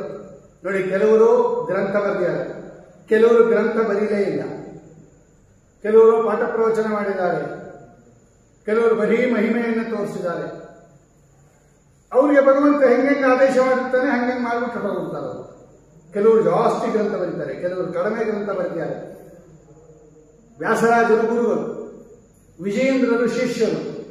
ವಿಜಯೇಂದ್ರರು 104 ಗ್ರಂಥ ಬರೆದಿದ್ದಾರೆ, ವ್ಯಾಸರಾಜರು 11, 12 ಅಷ್ಟೇ ಇರೋದು. ನೋಡಿ, ಗುರುಗಳು 11 ಗ್ರಂಥ ಬರೆದಿರೋದು, ಶಿಷ್ಯ 104 ಗ್ರಂಥ ಬರೆದಿದ್ದಾರೆ. ಇವ್ರಿಗಿಂತ ಅವರೇ ಜಾಸ್ತಿನ ಅನ್ಬೇಡ್ರಿ, ಅನ್ಬಾರ್ದು. ಯಾರ್ಯಾರಿಗೆ ಭಗವಂತ ಎಷ್ಟೆಷ್ಟು ಆದೇಶ ಕೊಟ್ಟಿಯಾನೋ ಅವರೇ. ಅವರು ಗುರುಗಳು, ವ್ಯಾಸರಾಜರ ಗುರುಗಳು ಶ್ರೀಪಾದರಾಜರು ಒಂದೇ ಗ್ರಂಥ ಬರೆದಿರೋದು. ಈ ಶಿಷ್ಯ 11 ಗ್ರಂಥ ಬರೆದಿದ್ದಾರೆ. ವಿದ್ಯಾ ಹೇಳ್ಕೊಟ್ಟ ಶ್ರೀಪಾದರಾಜರು ಒಂದೇ ಗ್ರಂಥ ಬರೆದಿರೋದು. ಬ್ರಹ್ಮಣ್ಯ ತೀರ್ಥರು ಗ್ರಂಥನೇ ಬರೆದಿಲ್ಲ, ಬರೆದಿದ್ರೆ ಉಪಲಬ್ಧಿನೂ ಇಲ್ಲ. ಅವರು ಆಶ್ರಮ ಗುರುಗಳು ಗ್ರಂಥನೇ ಬರೆದಿಲ್ಲ. ಅಕ್ಷರ ತೀರ್ಥರ ಗ್ರಂಥಗಳು ಅಂತ ಉಪಲಬ್ಧಿನೇ ಇಲ್ಲ ಇವತ್ತು. ಇವ್ರು ನೋಡಿದ್ರೆ ಎಷ್ಟೊಂದು ಗ್ರಂಥ ಬರೆದಿದ್ದಾರೆ ಟೀಕಾರಾಯ. ಯಾಕೆ ಹಿಂಗೆ ಅಂದ್ರೆ ಭಗವಂತ ಯಾರ್ಯಾರಿಗೆ ಎಷ್ಟೆಷ್ಟು ಹೇಳಿರ್ತಾರೋ ಅಷ್ಟೇ ಅಷ್ಟು ಕೆಲಸ ಮಾಡ್ಕೊಂಡು ಹೊರಟ್ಬಿಡ್ತಾರ. ಅದಕ್ಕೇನೆ ಬರೀತಾರೆ, ಸಂತತ ಪಾಲಿಸುತ್ತಲಿ ಪೃಥ್ವಿಲಿ ಮೆರೆವ. ಯಾರ್ಯಾರು ಯಾವ್ಯಾವ ರೀತಿಯಲ್ಲಿ ನಿಮ್ಮನ್ನ ಸೇವೆ ಮಾಡ್ತಾರೆ ಅದಕ್ಕೆ ತಕ್ಕಂತೆ ಅವರನ್ನು ರಕ್ಷಣೆ ಮಾಡ್ತಾ ಭೂಮಿಯಲ್ಲಿ ವಿರಾಜಮಾನರಾಗಿರ್ತಕ್ಕಂತಹ ಹೇ ಜಯತೀರ್ಥ ಸದ್ಗುಣಗಣ ಭರಿತ. ಏನ್ ಮಾಡಿದವರು? ಶ್ರೀಮಧ್ವಮತ ವಾರಿದಿ ನಿಜ ಸೋಮ ಅಗಣಿತ ಸನ್ಮಹಿಮಾ ಆ ಮಹಾಭಕ್ತಾರ್ತಿಹ ನಿಷ್ಕಾಮ ಮುನಿ ಸಾರ್ವಭೌಮ ರಾಮ ಪದರ್ಚಕ ಈ ಮಹಿಸುರರನು ಪ್ರೇಮದಿ ಸಲಹುವ ಕಾಮಿತ ಫಲದ ಯತಿಕುಲ ಮುಕುಟ ಶ್ರೀ ಜಯ ತೀರ್ಥ ಸದ್ಗುಣಗಣ ಭರಿತ. ನೀವು ಹೆಂಗೆ ಬೇಕಾದ್ರೆ ದೇವರನ್ನ ರಾಗದಲ್ಲಿ ಹೇಳ್ಬೋದ್ರಿ, ಆ ರಾಗ ನಿಮಗೆ ಮನಸ್ಸಿಗೆ ಸಂತೋಷ ಕೊಡಬೇಕಷ್ಟೇ. ನೀವು ಹೆಂಗಾರ ಹೇಳಿ, ನಿಮಗೆ ಸಂತೋಷ ಆಗಬೇಕು ಆ ದೇವರನಾಮ ಕೇಳಿದಾಗ. ರಾಮ ಪದಾರ್ಚಕ ಈ ಮಹಿಸುರರನು ಪ್ರೇಮದಿ ಪಾಲಿಪ ಕಾಮಿತ ಫಲದ ಯತಿ ಕುಲ ಮುಕುಟ ಶ್ರೀ ಜಯ ತೀರ್ಥ ಸದ್ಗುಣಗಣ ಭರಿತ. ಶ್ರೀಮಧ್ವಮತವಾರಿಧಿ ನಿಜ ಸೋಮ. ನಮ್ಮನ್ನೇ ಹೇಳಿದ್ವಿ, ಮಧ್ವಮತ ಅನ್ನೋದೇ ಕ್ಷೀರ ಸಮುದ್ರ. ಆ ಸಮುದ್ರದಲ್ಲಿ ಚಂದ್ರ ಹೇಗೆ ಬಂದ, ಶಶಾಂಕ ಸೋದರಿ ಅಂತ ಹೆಸರು ಲಕ್ಷ್ಮೀದೇವಿಗೆ, ಅಂದ್ರೆ ಚಂದ್ರನ ಸೋದರಿ. ಇಬ್ರು ಸಮುದ್ರದಿಂದ ಬಂದಿರೋದ್ರಿಂದಲೇ ರಮಾದೇವಿಗೆ ಶಶಾಂಕ ಸೋದರಿ ಅಂತ ಹೆಸರು. ಮೊದಲು ಚಂದ್ರ ಬಂದ, ಆಮೇಲೆ ಲಕ್ಷ್ಮೀದೇವಿ ಬಂದು, ಅದಕ್ಕೆ ಚಂದ್ರನ ಸಹೋದರಿ ಅಂತ ಕರೆದಿದ್ದಾರೆ. ನಂಬಿದೆ ನಿನ್ನ ಪಾದಾಂಬುಜಯುಗಳವ ಕಂಬು ಕಂದರಿ ಕನಕಂಬರದಾರಿಣಿ ಬೆಂಬಲ ಬೀಯ ವಿಳಂಬವ ಮಾಡದೆ ಅಂಬೋರು ಹೇಕ್ಷಣೆ ಲಂಬಾಲಕೆ ಜಗದಂಬಾ ಪೊರೆಯೇ ಸತತ ಅಂಬೋರು ಹೇಕ್ಷಣೆ. ಪ್ರಸಂತಿರ್ತರು ಬರೆದ ಶಶಾಂಕ ಸೋದರಿ ಆತಂಕವ ಬಿಡಿಸೆ ಅಂತ ಬರೀತಾರೆ. ಅಂದ್ರೆ ಕ್ಷೀರ ಸಮುದ್ರ ಕಾಲದಲ್ಲಿ ಒಂದು ರೂಪದಿಂದ ಚಂದ್ರ ಬಂದ. ಚಂದ್ರ ಬೇಕಾದ ಸಲ ಬೇರೆ ರೀತಿಯಲ್ಲಿ ಹುಟ್ಟಿದ್ದಾನೆ. ಚಂದ್ರ ಮನಸೋ ಜಾತಃ ಅನ್ನತ್ತೆ ಪುರುಷ ಸೂಕ್ತ. ಅತ್ರಿಗೋತ್ರೋದ್ಭವ, ಅತ್ರಿ ಋಷಿಗಳಿಂದ ಒಂದ್ಸಲ ಉತ್ಪನ್ನ ಆಗಿದ್ದಾನೆ ಚಂದ್ರ. ಅರ್ಘ್ಯ ಕೊಡುವಾಗ ನಾವು ಹೇಳ್ತೀವಿ ಅತ್ರಿಗೋತ್ರ ಸಮುದ್ಭವ. ಅತ್ರಿ ಋಷಿಗಳಿಂದ ಉತ್ಪನ್ನರಾಗಿರ್ತಕ್ಕಂಥವರು ಚಂದ್ರ. ಬ್ರಹ್ಮದೇವರಿಗೆ ಅವತಾರ ಇಲ್ಲ ಅಂತ ಹೇಳಿ ಚಂದ್ರ ಹುಟ್ಟುಬಿಟ್ಟ. ಆವಾಗ ತ್ರಿಮೂರ್ತಿಗಳಿಂದ ಚಂದ್ರನ ಒಳಗೆ ಬ್ರಹ್ಮದೇವರಿದ್ದರು. ದೂರ್ವಾಸರಾಗಿ ರುದ್ರದೇವರು ಬಂದರು. ದತ್ತನಾಮಕನಾಗಿ ಪರಮಾತ್ಮ ಬಂದ. ಚಂದ್ರ ಉತ್ಪನ್ನನಾದ ಅತ್ರಿ ಋಷಿಗಳ ಮಗನಾಗಿ. ಹೀಗೆ ದೇವತೆಗಳಿಗೆ ನಾನಾ ರೀತಿಯಲ್ಲಿ ಉತ್ಪತ್ತಿ. ಕ್ಷೀರ ಸಮುದ್ರದಿಂದ ಒಮ್ಮೆ ಉತ್ಪನ್ನನಾದ ಚಂದ್ರ. ಅಲ್ಲಿ ಹೆಂಗೆ ಕ್ಷೀರ ಸಮುದ್ರದಿಂದ ಚಂದ್ರ ಉತ್ಪನ್ನನಾದ, ಮಧ್ವ ಸಿದ್ಧಾಂತ ಅನ್ನೋ ಕ್ಷೀರ ಸಮುದ್ರದಿಂದ ಉತ್ಪನ್ನನಾದ ಚಂದ್ರ ಇವರು ಜಯತೀರ್ಥರು. ಶ್ರೀಮಧ್ವಮತ ವಾರಿಧಿ ನಿಜ ಸೋಮ ಅಗಣಿತ ಸನ್ಮಹಿಮ. ಆ ಪದ ಪ್ರಯೋಗ ನೋಡ್ರಿ, ಅಲ್ಲಿ ಅತಿ ಸದ್ಭಕುತಿರಿ. ಅಗಣಿತ, ಗಣಿತ ಅಂದ್ರೆ ಎಣಸೋದು, ಅಗಣಿತ ಅಂದ್ರೆ ಎಣಸಕ್ಕಾಗದೆ ಇರೋದು. ಸನ್ಮಹಿಮ, ಸನ್ಮಹಿಮ ಅಂದ್ರೆ ಸತ್ ಮಹಿಮೆ. ಎಲ್ಲರೂ ತೋರಿಸ್ತಾರೆ, ಬೇರೆಯವರು ತೋರಿಸ್ತಾರೆ ಮಹಿಮೆ, ಇನ್ನು ಜಾಸ್ತಿ ತೋರಿಸ್ತಾರೆ. ನೀವು ಮಹಿಮೆ ನೋಡಿಕೊಂಡು ಅವರನ್ನ ಸೇವೆ ಮಾಡಿಕೊಟ್ಟೋದ್ರೆ ಅಥವಾ ಅವರನ್ನ ಹಿಂಬಾಲಿಸಿದ್ರೆ ಬಹಳ ಡೇಂಜರ್. ಮಹಿಮಾ ಎರಡು ರೀತಿಯಲ್ಲೂ ತೋರಿಸ್ತಾರೆ. ಅದಕ್ಕೆ ಜಯತೀರ್ಥರು ತೋರಿಸುವ ಮಹಿಮೆ ಅಥವಾ ಮಹಿಮೆ ಸಾಲದೆ ಅಂತ ಶ್ರೀಪಾದರಾಜರು ತೋರಿಸುವ ಮಹಿಮೆ ಅದು ಸನ್ಮಹಿಮೆ, ಸತ್ ಮಹಿಮೆ, ಸನ್ಮಹಿಮಾ. ಏನ್ ಸನ್ಮಹಿಮಾ ಅಂದ್ರೆ ಭಗವಂತನ ಅನುಗ್ರಹದಿಂದ ತೋರಿಸುವ ಮಹಿಮೆ. ಅದು ಯಾವುದೋ ವಾಮ ಮಾರ್ಗದಿಂದ ದುಷ್ಟ ಶಕ್ತಿಗಳನ್ನ ವಶೀಕರಿಸಿಕೊಂಡು ಮಂತ್ರವಾದಿಗಳು ಮಾಡೋ ಹಂಗೆ ಮಹಿಮೆ ತೋರಿಸಿದಲ್ಲ. ಅಪರೋಕ್ಷೀಕೃತ ಶ್ರೀಶಃ ಸಮುಪೇಕ್ಷಿತ ಭಾವಜಃ ಅಪೇಕ್ಷಿತ ಪ್ರದಾತಾನ್ಯೋ ರಾಘವೇಂದ್ರ ವಿದ್ಯತೆ ಕಮಲಾನಾಥ ಪ್ರಸಾದೋದಯಾತ್. ನೋಡಿ, ರಾಯರ ಮಹಿಮೆನೂ ಅಷ್ಟೇ. ಕಮಲಾನಾಥ ಇದನ್ನಲ್ಲ, ಲಕ್ಷ್ಮೀಪತಿ, ಅವನ ಪ್ರಸಾದದಿಂದ ಅನುಗ್ರಹದಿಂದ ಹುಟ್ಟಿದ ಮಹಿಮೆ ಇದು. ಸನ್ಮಹಿಮಾ ಅಂದ್ರೆ ಏನು ಗೊತ್ತಾ? ಭಗವಂತನ ಅನುಗ್ರಹದಿಂದ ಯಾರು ಅನುಗ್ರಹವನ್ನು ಸಂಪಾದಿಸಿಕೊಂಡು ಯಾರು ಮಹಿಮೆ ತೋರಿಸ್ತಾರಲ್ಲ, ಈ ಮಹಿಮೆ ನಮಗೆ ಅನುಕೂಲ ಆಗುತ್ತೆ, ತೊಂದರೆ ಮಾಡೋದಿಲ್ಲ. ಮಂತ್ರವಾದಿಗಳನ್ನು ಮಾಡಿ ವಾಮ ಮಾರ್ಗದಲ್ಲಿ ಯಾರು ದುಷ್ಟಶಕ್ತಿಗಳನ್ನು ವಶಪಡಿಸಿಕೊಂಡು ಮಹಿಮೆ ತೋರಿಸ್ತಾರಲ್ಲ, ಇದು ಯಾವತ್ತಿದ್ರೂ ಡೇಂಜರ್. ಇದು ತಾತ್ಕಾಲಿಕವಾಗಿ ಇದು ಸುಖ, ಆದರೆ ಮುಂದೆ ಮಹಾ ಡೇಂಜರ್. ನಾ ಕತೆ ಹೇಳಿದ್ದೆ ಒಂದ್ಸಲ, ಜ್ಞಾಪಿಸ್ತೀನಿ ನೋಡಿ. ವಾದಿರಾಜರ ಕಾಲದಲ್ಲಿ ಸಂಚಾರಕ್ಕೆ ಬಂದಾಗ ವಾದಿರಾಜರು ಒಬ್ಬ ಗೃಹಸ್ಥ ಬಂದು ನನಗೆ ಸಂತಾನ ಆಗಬೇಕು, ಮಂತ್ರಾಷ್ಟ್ರ ಕೊಡಿ ಇಂದ. ಅವನನ್ನು ನೋಡಿದ್ರು ವಾದಿರಾಜರು. ಆ ವಾದಿರಾಜರು ನಮ್ಮನ್ನು ನೋಡಿದ ತಕ್ಷಣ ನಮ್ಗೆ ಹಿಂದಿನ ಹಿಸ್ಟ್ರಿ, ಜನ್ಮದ ಹಿಸ್ಟ್ರಿ ಎಲ್ಲ ಗೊತ್ತಾಗುತ್ತೆ ಅವ್ರಿಗೆ. ಇಲ್ಲಪ್ಪ, ನಿಮಗೆ ಈ ಜನ್ಮದಲ್ಲಿ ಸಂತಾನ ಭಾಗ್ಯ ಇಲ್ಲ ಅಂದ್ಬಿಟ್ಟು. ಇಲ್ಲ, ನಿಮ್ಗೆ ಸಂತಾನ ಭಾಗ್ಯ ಇಲ್ಲ, ಏನಾದರೂ ಮಂತ್ರಾಕ್ಷೆ ಕೊಟ್ಟು ಅನುಗ್ರಹ ಮಾಡಿ ನಿಮಗೆಲ್ಲ ಇಲ್ಲ, ನಿಮ್ಗೆ ಸಂತಾನ ಭಾಗ್ಯ ಇಲ್ಲ, ಹಂಗೆ ಬಲವಂತವಾಗಿ ಸಂತಾನ ಮಾಡಿದ್ರೆ ತೊಂದರೆ ಆಗುತ್ತೆ, ಬೇಡ ಅಂದ್ರೆ ಹೊರಟೋದು. ಅದೇ ಗೃಹಸ್ಥನ ಮನೆಗೆ ಒಬ್ಬ ಮಂತ್ರವಾದಿ ಬಂದ, ಅವ್ರಿಗೂ ನಮಸ್ಕಾರ ಮಾಡೋದು. ನೋಡ್ರಿ, ಇವರು ಕೆಲಸ ಆಗಬೇಕು ಅಂತ ಯಾರ ಕಾಲಿಗೆ ಬೇಕಾದರೂ ಬೀಳ್ತೀವಲ್ಲ, ಇದೇ ಡೇಂಜರ್. ಅವನಿಗೆ ಸಂತಾನ ಆಗಬೇಕಾಯ್ತು, ಆ ಮಂತ್ರವಾದಿ ಕರೆಸ್ದ, ನಮಸ್ಕಾರ ಆಗ, ಜೈ ಕಾಳಭೈರವಿ, ಏನ್ ಬೇಕು ಅಂತ, ನಂಗೆ ಸಂತಾನ ಆಗಬೇಕು ಅಂತ ಅಷ್ಟೇ ತಾನೇ ಹೇಳಿಲ್ಲ. ಕೊಟ್ಟ ಒಂದಷ್ಟು ಬೂದಿ ತಗೋ, ಆಗತ್ತೆ ಅಂತ. ಮಗು ಹುಟ್ಟು ಬಿಡ್ತು. ಆಯ್ತು, ಅವ್ರು ಬೇಕಾದ ಸನ್ಮಾನ ಮಾಡಿ ಕಳಿಸ್ದ. ಇನ್ನೊಂದ್ಸಲ ಬಂದರು ವಾದಿರಾಜರು ಅದೇ ಗ್ರಾಮಕ್ಕೆ ಸಂಚಾರ ಮಾಡಿ. ಇವರಿಗೆ ಈ ಗೃಹಸ್ಥನಿಗೆ ದುರಹಂಕಾರ, ನಂಗೆ ಸಂತಾನ ಭಾಗ್ಯ ಇರುವಂತೆ ಏನೋ ಹೇಳ್ಬಿಟ್ಟು ಹೊಟ್ಟೋದ್ರು. ಇಲ್ಲಿ ನೋಡ್ರಿ, ನಮಸ್ಕಾರ ಮಾಡೋ ಗುರುಗಳಿಗೆ, ಅವ್ನು ತೋರಿಸ್ಬೇಕಲ್ಲ ಇವ್ನು ನನ್ನ ಮಗ ಅಂತ. ಮಾಡೋ ಗುರುಗಳಿಗೆ ನಮಸ್ಕಾರ ಮಾಡೋ. ಅವ್ನು ನಮಸ್ಕಾರ ಮಾಡ. ನೋಡಿ, ನಾನು ನಿಮ್ಮನ್ನು ಕೇಳಿದ್ದೆ ಸಂತಾನ ಭಾಗ್ಯ ಕೊಡಿ ಅಂತ, ನಿಮ್ಗೆ ಈ ಜನ್ಮದಲ್ಲಿ ಸಂತಾನ ಭಾಗ್ಯ ಇಲ್ಲ ಅಂದ್ಬಿಟ್ರಿ. ಇಲ್ಲಿ ನೋಡ್ರಿ ಕೂಸು ಅಂದ. ಹೌದೇನಪ್ಪ ಅಂದ್ರು ಹೋದ್ರೆ. ಕೈಯಲ್ಲಿ ತೀರ್ಥ ತಗೊಂಡ್ರು, ಆ ಕೂಸಿನ ಮೇಲೆ ಪ್ರೋಕ್ಷಣೆ ಮಾಡಿದ್ರು. ಅದೊಂದು ದೊಡ್ಡ ಭೂತ ಆಗಿ ನಿಂತ್ಕೊಂಡು, ಆ ಭೂತವನ್ನೇ ಕೇಳಿದ್ರು, ಯಾರು ನೀನು? ಆಗ ಆ ಭೂತ ಹೇಳಿತು, ಆ ಮಂತ್ರವಾದಿ ಇದಾನಲ್ಲ, ಅವನೇ ನನ್ನನ್ನು ಕಳಿಸಿರೋದು. ಒಂದು ಸ್ವಲ್ಪ ದಿನ ಶಿಶು ರೂಪದಲ್ಲಿ ಇವರ ಹತ್ರ ಇದ್ದು ಆಮೇಲೆ ಇವ್ರನ್ನ ಕೊಂದುಬಿಟ್ಟು ಬಾ ಅಂತ ಕಳಿಸಿದೆ ಅಂತ ಹೇಳಿದ್ರು. ಆ ಭೂತನೇ ಮಾತಾಡ್ತು, ಹೇಳೋಂಗೆ ಹೇಳ. ಇಷ್ಟು ಹೇಳ್ದ, ನಾನು ನಿಜವಾದ ಕೂಸಲ್ಲ, ನಾನು ಭೂತ, ಶಿಶುವಿನ ರೂಪದಲ್ಲಿ ಬಂದಿದ್ದೀನಿ. ಒಂದು ಸ್ವಲ್ಪ ದಿನ ಇದ್ಬಿಟ್ಟು ಇವರಿಬ್ಬರನ್ನು ತಿಂದುಬಿಟ್ಟು ಹೊಟ್ಟೋಗ್ತೀನಿ ಅಂತ ಕೇಳಿದ್ರು ಅವರು ವಾದಿರಾಜ. ನೋಡಿ, ಇಂಥ ಮಹಿಮೆ ತೋರಿಸ್ತಾರಲ್ಲ ಜಯತೀರ್ಥರು, ಎಂಥ ಮಹಿಮಾ ಹೌದು. ಯಾವ ಕಾಲಕ್ಕೂ ಕೂಡ ಅದು ಮೋಕ್ಷ ಪರ್ಯಂತ ಅನುಗ್ರಹ ಆಗಬೇಕು. ಜಯತೀರ್ಥರು ಅನುಗ್ರಹ ಮಾಡಿದ್ದಾರೆ ಅಂದ್ರೆ ಐಹಿಕ ಬಲವನ್ನು ಕೊಡ್ತಾರೆ, ಇಲ್ಲ ಅಂತಲ್ಲ, ಇಲ್ಲೂ ಸುಖ ಕೊಡ್ತಾರೆ. ಅದು ಕಡೆಗೆ ಮೋಕ್ಷವನ್ನು ತಗೊಂಡೋಗಿ ಎಂಟೆಂಟಿಗೆ ನಮ್ಮನ್ನು ತಲುಪಿಸುತ್ತದು.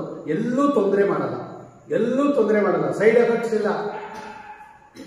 ಇದು ಮಹಿಮೆ ಇವ್ರದೆಲ್ಲ, ಈ ಪರಂಪರೆಯಲ್ಲಿ ಬಂದವ್ರದ್ದು. ಇದು ಕಮಲಾನಾಥ ಪ್ರಸಾದ ಎಲ್ಲಿಂದ ಬಂದಿರುತ್ತೆ, ಅಲ್ಲೇನು ಡೇಂಜರ್ ಇಲ್ಲ. ಅಗಣಿತ ಸನ್ಮಹಿಮ ಆ ಮಹಾಭಕ್ತಾರ್ತಿಹ ನಿಷ್ಕಾಮ. ಎಲ್ಲ ಅರ್ಥಿ ಇಲ್ಲಿ ದುಃಖ, ಎಲ್ಲರ ದುಃಖವನ್ನು ಪರಿಹಾರ ಮಾಡ್ತಾರೆ ಟೀಕಾರ. ಆದರೆ ಅವರು ಏನು ಅಪೇಕ್ಷೆ ಪಡಲ್ಲ, ನಿಷ್ಕಾಮ, ನಮ್ಮಿಂದ ಏನು ಅಪೇಕ್ಷೆ ಪಡದೆ ಎಲ್ಲ ಭಕ್ತರ, ಮಹಾಭಕ್ತರ ಅರ್ತಿಹ ದುಃಖವನ್ನು ಪರಿಹಾರ ಮಾಡತಕ್ಕಂಥ ಮಹಾನುಭಾವರು ನಿಷ್ಕಾಮ. ವೈರಾಗ್ಯಕ್ಕೆ ಇನ್ನೊಂದು ಹೆಸರು ಅಂದ್ರೆ ಟೀಕಾಕೃತ್ಪಾದ. ಮಹಾವೈರಾಗ್ಯಶಾಲಿಗಳವರು. ಅವರ ಕಥೆಯನ್ನು ನಾವು ನೋಡಿದ್ದೀವಿ, ಚರಿತ್ರೆಯನ್ನು. ಮುನಿ ಸಾರ್ವಭೌಮ ನಾನು ಹೇಳಿದೆ ನೋಡಿ, ಅಲ್ಲಿ ಯತಿಕುಲ ಮುಕುಟ, ಇಲ್ಲಿ ಮುನಿ ಸಾರ್ವಭೌಮ ಅಂತಾರೆ. ಅವರು ಯತಿಗಳು ಹೌದು, ಮುನಿಗಳು ಹೌದು, ಜಯತೀರ್ಥರು ಹೌದು, ಎಲ್ಲ ಅಪ್ಲೈ ಆಗುತ್ತೆ ಅವ್ರಿಗೆ. ಅದಕ್ಕೆ ಮೂರು ಹೆಸರು ಬೇಡ್ರಿ, ನಾವೆಲ್ಲಾದ್ರೆ ಅದರ ಅರ್ಥ ಹೇಳ್ಬಿಟ್ಟಿದ್ದೀನಿ. ಎಲ್ಲ ಇದೆ ಅವರಲ್ಲಿ. ಪ್ರಯತ್ನಶೀಲರು, ಪಾಪ ಪರಿಹಾರಕರು, ಮನನಶೀಲರು. ಮುನಿ ಸಾರ್ವಭೌಮ ರಾಮ ಪದಾರ್ಚಕ ಈ ಮಹಿಸುರರನು ಪ್ರೇಮದಿಪಾಲಿಪಕಾನಿತ ಫಲದ ಯತಿಕುಲ ಮುಕುಟ ಶ್ರೀ ಜಯ ತೀರ್ಥ ಸದ್ಗುಣಗಣ ಭರಿತ ರಾಮ ಪದಾರ್ಚಕ ಈ ಮಹಿಸುರರನು ಪ್ರೇಮದಿಪಾಲಿಪ ಕಾಮಿತ ಫಲದ. ಎಷ್ಟು ಚೆನ್ನಾಗಿ ರಾಮ ಪದಾರ್ಚಕ, ಅದನ್ನೇ ನಾನು ಹೇಳಿದ್ದು ತನಕ. ಸನ್ಮಹಿಮ ರಾಮ ಪದಾರ್ಚಕ, ಅಗಣಿತ ಸನ್ಮಹಿಮ ರಾಮ ಪದಾರ್ಚಕ, ಈ ಮಹಿಸುರರನು ಪ್ರೇಮದಿ ಪಾಲಿಪ ಕಾಮಿತ ಫಲದ. ನೀವೇನೇನು ಅಭಿಷ್ಟಪಟ್ಟು ಕೇಳ್ತೀರ ಎಲ್ಲ ಕೊಡ್ತಾರೆ. ಅಷ್ಟು ಸಾಮರ್ಥ್ಯ ರಾಮ ಪದಾರ್ಚಕ. ರಾಮದೇವರ ಪಾದವನ್ನು ಅರ್ಚನೆ ಮಾಡುತ್ತಾರೆ ಅಂತ ಮೇಲ್ನೋಟಕ್ಕೆ ಅರ್ಥ ಅಲ್ಲ. ಅಷ್ಟೇ ಅರ್ಥ ಅಲ್ಲ. ಅದಕ್ಕೆ ರಾಮ ಅನ್ನೋದು ಉಪಲಕ್ಷಣ, ರಾಮ ಅನ್ನೋದು ಭಗವದ್ ರೂಪ. ಎಲ್ಲ ಕಡೆ ಹೀಗೆ ಚಿಂತನೆ ಮಾಡಬೇಕು ಅಂತ ಒಂದೊಂದೇ ಹೇಳಿರ್ತೀನಿ ಅಷ್ಟೇ. ನಾನು ಈ ಹರಿಕಥಾಮೃತಸಾರಲ್ಲಾಗಲಿ ಲಕ್ಷ್ಮೀ ಶೋಭಾನಿಯಲ್ಲಾಗಲಿ ಒಂದು ರೂಪ ಎಲ್ಲಿ ಬರುತ್ತೋ, ಆ ರೂಪದಿಂದ ಏನು ಕೆಲಸ ಮಾಡಿದ್ದಾನೆ ಅಂತ ಬರುತ್ತೋ ಅದನ್ನ ಉದಾಹರಣೆ ಅಥವಾ ಉಪಲಕ್ಷಣ ಅಂತ ಇಟ್ಕೊಂಡು ಆ ರೂಪಗಳ ಎಲ್ಲ ಕೆಲಸವನ್ನ ಅದೊಂದೇ ವಾಕ್ಯದಿಂದ ಚಿಂತನೆ ಮಾಡಬಹುದು. ಎಲ್ಲಿ ರಾಮದೇವರ ಮಹಿಮೆಯನ್ನು ಹೇಳುವಾಗ ಒಂದು ಹೇಳಿರ್ತೀರ, ಕೃಷ್ಣನ ಮಹಿಮೆಯನ್ನು ಹೇಳುವಾಗ ಒಂದು ಹೇಳಿರ್ತೀರ. ಆ ಕೃಷ್ಣ ಶಬ್ದಕ್ಕೆ ವೇದವ್ಯಾಸ ಅಂತ ಅರ್ಥ ಮಾಡಿ, ಹರಿಗ್ರೀವ ಅಂತ ಅರ್ಥ ಮಾಡಿ, ರಾಮ ಅಂತ ಅರ್ಥ ಮಾಡಿ, ಮತ್ಸ್ಯಕೂರ್ಮ ಅಂತ ಅರ್ಥ ಮಾಡಿ. ಯಾಕೆಂದ್ರೆ ಅದೆಲ್ಲ ಅಭೇದ. ಅದು ಆ ಎಲ್ಲ ಕಾರ್ಯಗಳನ್ನು ಕೂಡ ಅದಕ್ಕೆ ಜೋಡಿಸ್ಕೊಂಡ್ಬಿಟ್ರೆ ಎಲ್ಲಾ ಅವತಾರಗಳನ್ನು ಚಿಂತನೆ ಮಾಡಬಹುದು. ರಾಮ ಪದಾರ್ಚಕ.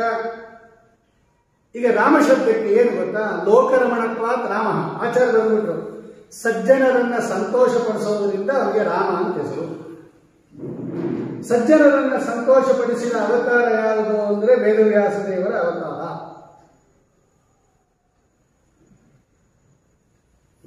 ವಾದಿಗಳ ನಿರ್ನಾಮ ಮಾಡಿದ ಸಾಧುವಂದಿತ ಬಾದರಾಯಣ ಮಧ್ವಾಂತರ್ಗತ ವೇದವ್ಯಾಸ ಕಾಯೋ ಶುದ್ಧ ಮೂರ್ತಿಯೇ ಸರ್ವೇಶ. ರಾಮ ಶಬ್ದಕ್ಕೆ ಲೋಕರಮಣ ಅಂದ್ರೆ ಸಜ್ಜನರನ್ನ ಸಂತೋಷಪಡಿಸುವುದು ಅಂತ ಅರ್ಥ. ಸಜ್ಜನರನ್ನ ಸಂತೋಷಪಡಿಸುವುದು ಯಾವುದು? ವೇದವ್ಯಾಸ ಅವತಾರ. ಆ ವೇದವ್ಯಾಸ ದೇವರಿಂದ ರಚಿತವಾದದ್ದು ಯಾವುದು? ಬ್ರಹ್ಮಸೂತ್ರ. ಆ ಬ್ರಹ್ಮಸೂತ್ರದಲ್ಲಿರೋದೆಷ್ಟು? 16 ಪಾದ. ಆ ಪಾದವನ್ನು ಇಲ್ಲಿ ಹೇಳ್ತಾ ಇದ್ದಾರೆ. ರಾಮ ಪದಾರ್ಚಕ, ವೇದವ್ಯಾಸ ದೇವರಿಂದ ರಚಿತವಾದ 16 ಪಾದಗಳನ್ನ ಒಳಗೊಂಡ ಬ್ರಹ್ಮಸೂತ್ರವನ್ನ ಅರ್ಚಕ. ಅದನ್ನು ಪೂಜೆ ಮಾಡೋದು ಅಂದ್ರೇನು? ಸದಾ ಮನಸ್ಸಿನಲ್ಲಿ ಧ್ಯಾನ ಮಾಡೋದು. ರಾಮ ಪದಾರ್ಚಕ. ಅದಕ್ಕೆ ಅವರು ನ್ಯಾಯಸುಧಾದಿ ಗ್ರಂಥಗಳನ್ನು ರಚನೆ ಮಾಡಿದರು. ರಾಮ ಪದಾರ್ಚಕ, ಈ ಮಹಿಸುರರನು ಪ್ರೇಮದಿ ಪಾಲಿಪ ಕಮಿತ ಫಲದ ಯತಿ ಕುಲ ಮುಕುಟ ಶ್ರೀ ಜಯ ತೀರ್ಥ ಸದ್ಗುಣ ಗಣ ಭರಿತ. ಇದೊಂದು ನೋಡಿ, ಏನ್ ಗುಣ ಅವರಲ್ಲಿ ಅಂದ್ರೆ ಶಿಷ್ಯ ವಾತ್ಸಲ್ಯ, ಭಕ್ತ ವಾತ್ಸಲ್ಯ ಅನ್ನೋದು ದೊಡ್ಡ ಗುಣ ಯತಿಗಳಲ್ಲಿ. ಅವರೆಲ್ಲ ತುಂಬಾ ದೊಡ್ಡವರು, ದೇವತಾ ವರ್ಗಕ್ಕೆ ಸೇರಿದವರು ಅಥವಾ ಋಷಿಗಳ ವರ್ಗಕ್ಕೆ ಸೇರಿದವರು. ನಾವು ಅಲ್ಲಿಂದ ಕೆಳಗಡೆ ಇರೋರು ಮನುಷ್ಯರು.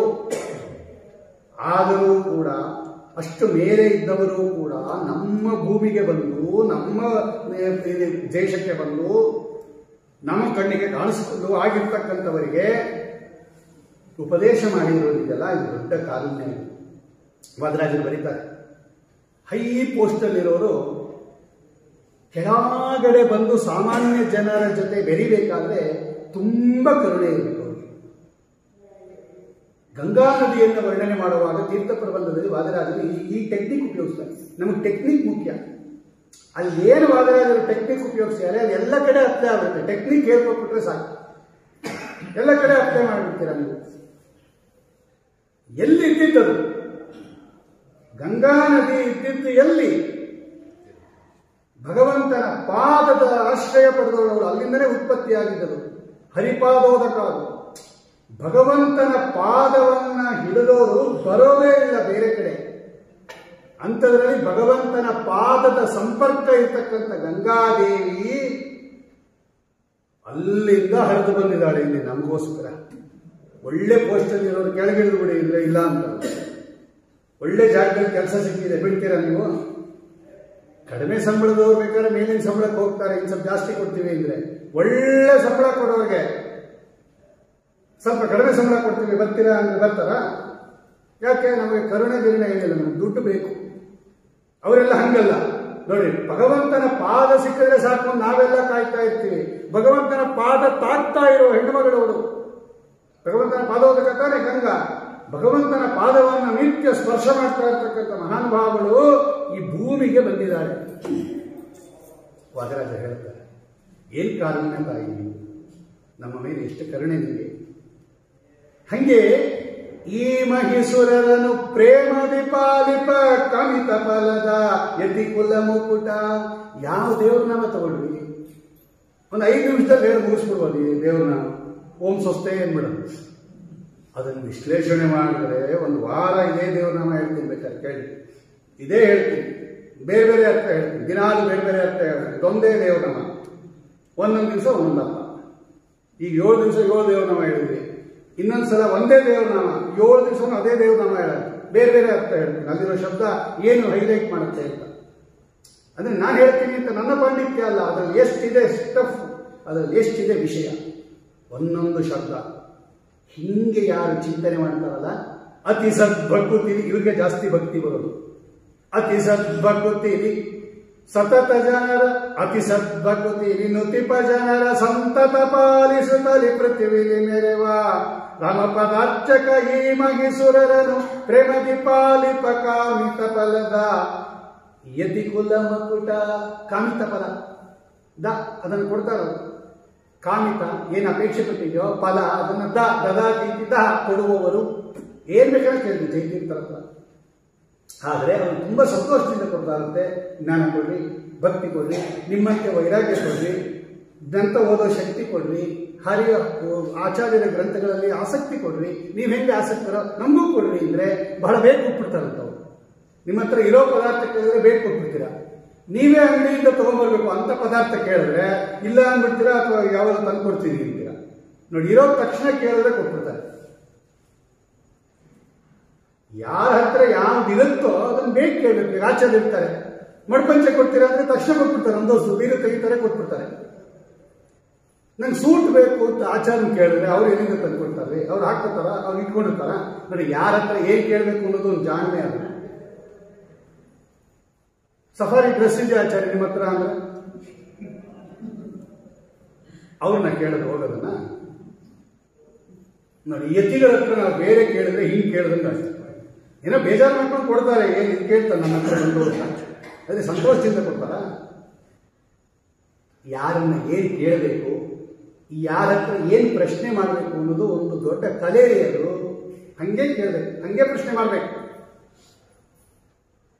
ಕಾಮಿತ ಫಲದ ಪ್ರೇಮದಿ ಪಾಲಿಪ ಕಾಮಿತ ಪ್ರೇಮದಿ. ನೋಡ ಶಬ್ದ ಅದು ಹೇಳ್ತಾ ಇದೆ, ನಾನೆಲ್ಲ ಹೇಳ್ತಾ ಇರೋದು. ಪ್ರೇಮದಿ ಪಾಲಿಪ ಕಾಮಿತ ಫಲದ ಯತಿ ಕುಲ ಮುಕುಟ ಶ್ರೀ ಜಯ ತೀರ್ಥ ಸದ್ಗುಣಗಣ ಭರಿತ. ಒಂದು ನುಡಿ ಆಯ್ತು ಇವತ್ತ. ಇನ್ನ 2 ನುಡಿ ಇದೆ, ಅದೆಲ್ಲ ಹೇಳಕ್ಕೆ ಆಮೇಲೆ ಅವ್ರು ಹೇಳಿದ್ರು. ಒಂದು ಸುಧಾ ಅನುವಾದ ಮಾಡಿದ್ರು ಒಂದು ಅಧಿಕಾರ, ಅದಕ್ಕೆ ಸಂಬಂಧಪಟ್ಟಂತೆ ಹೇಳಿಬಿಟ್ಟು ಅದನ್ನು ಮುಗಿಸ್ತೀನಿ.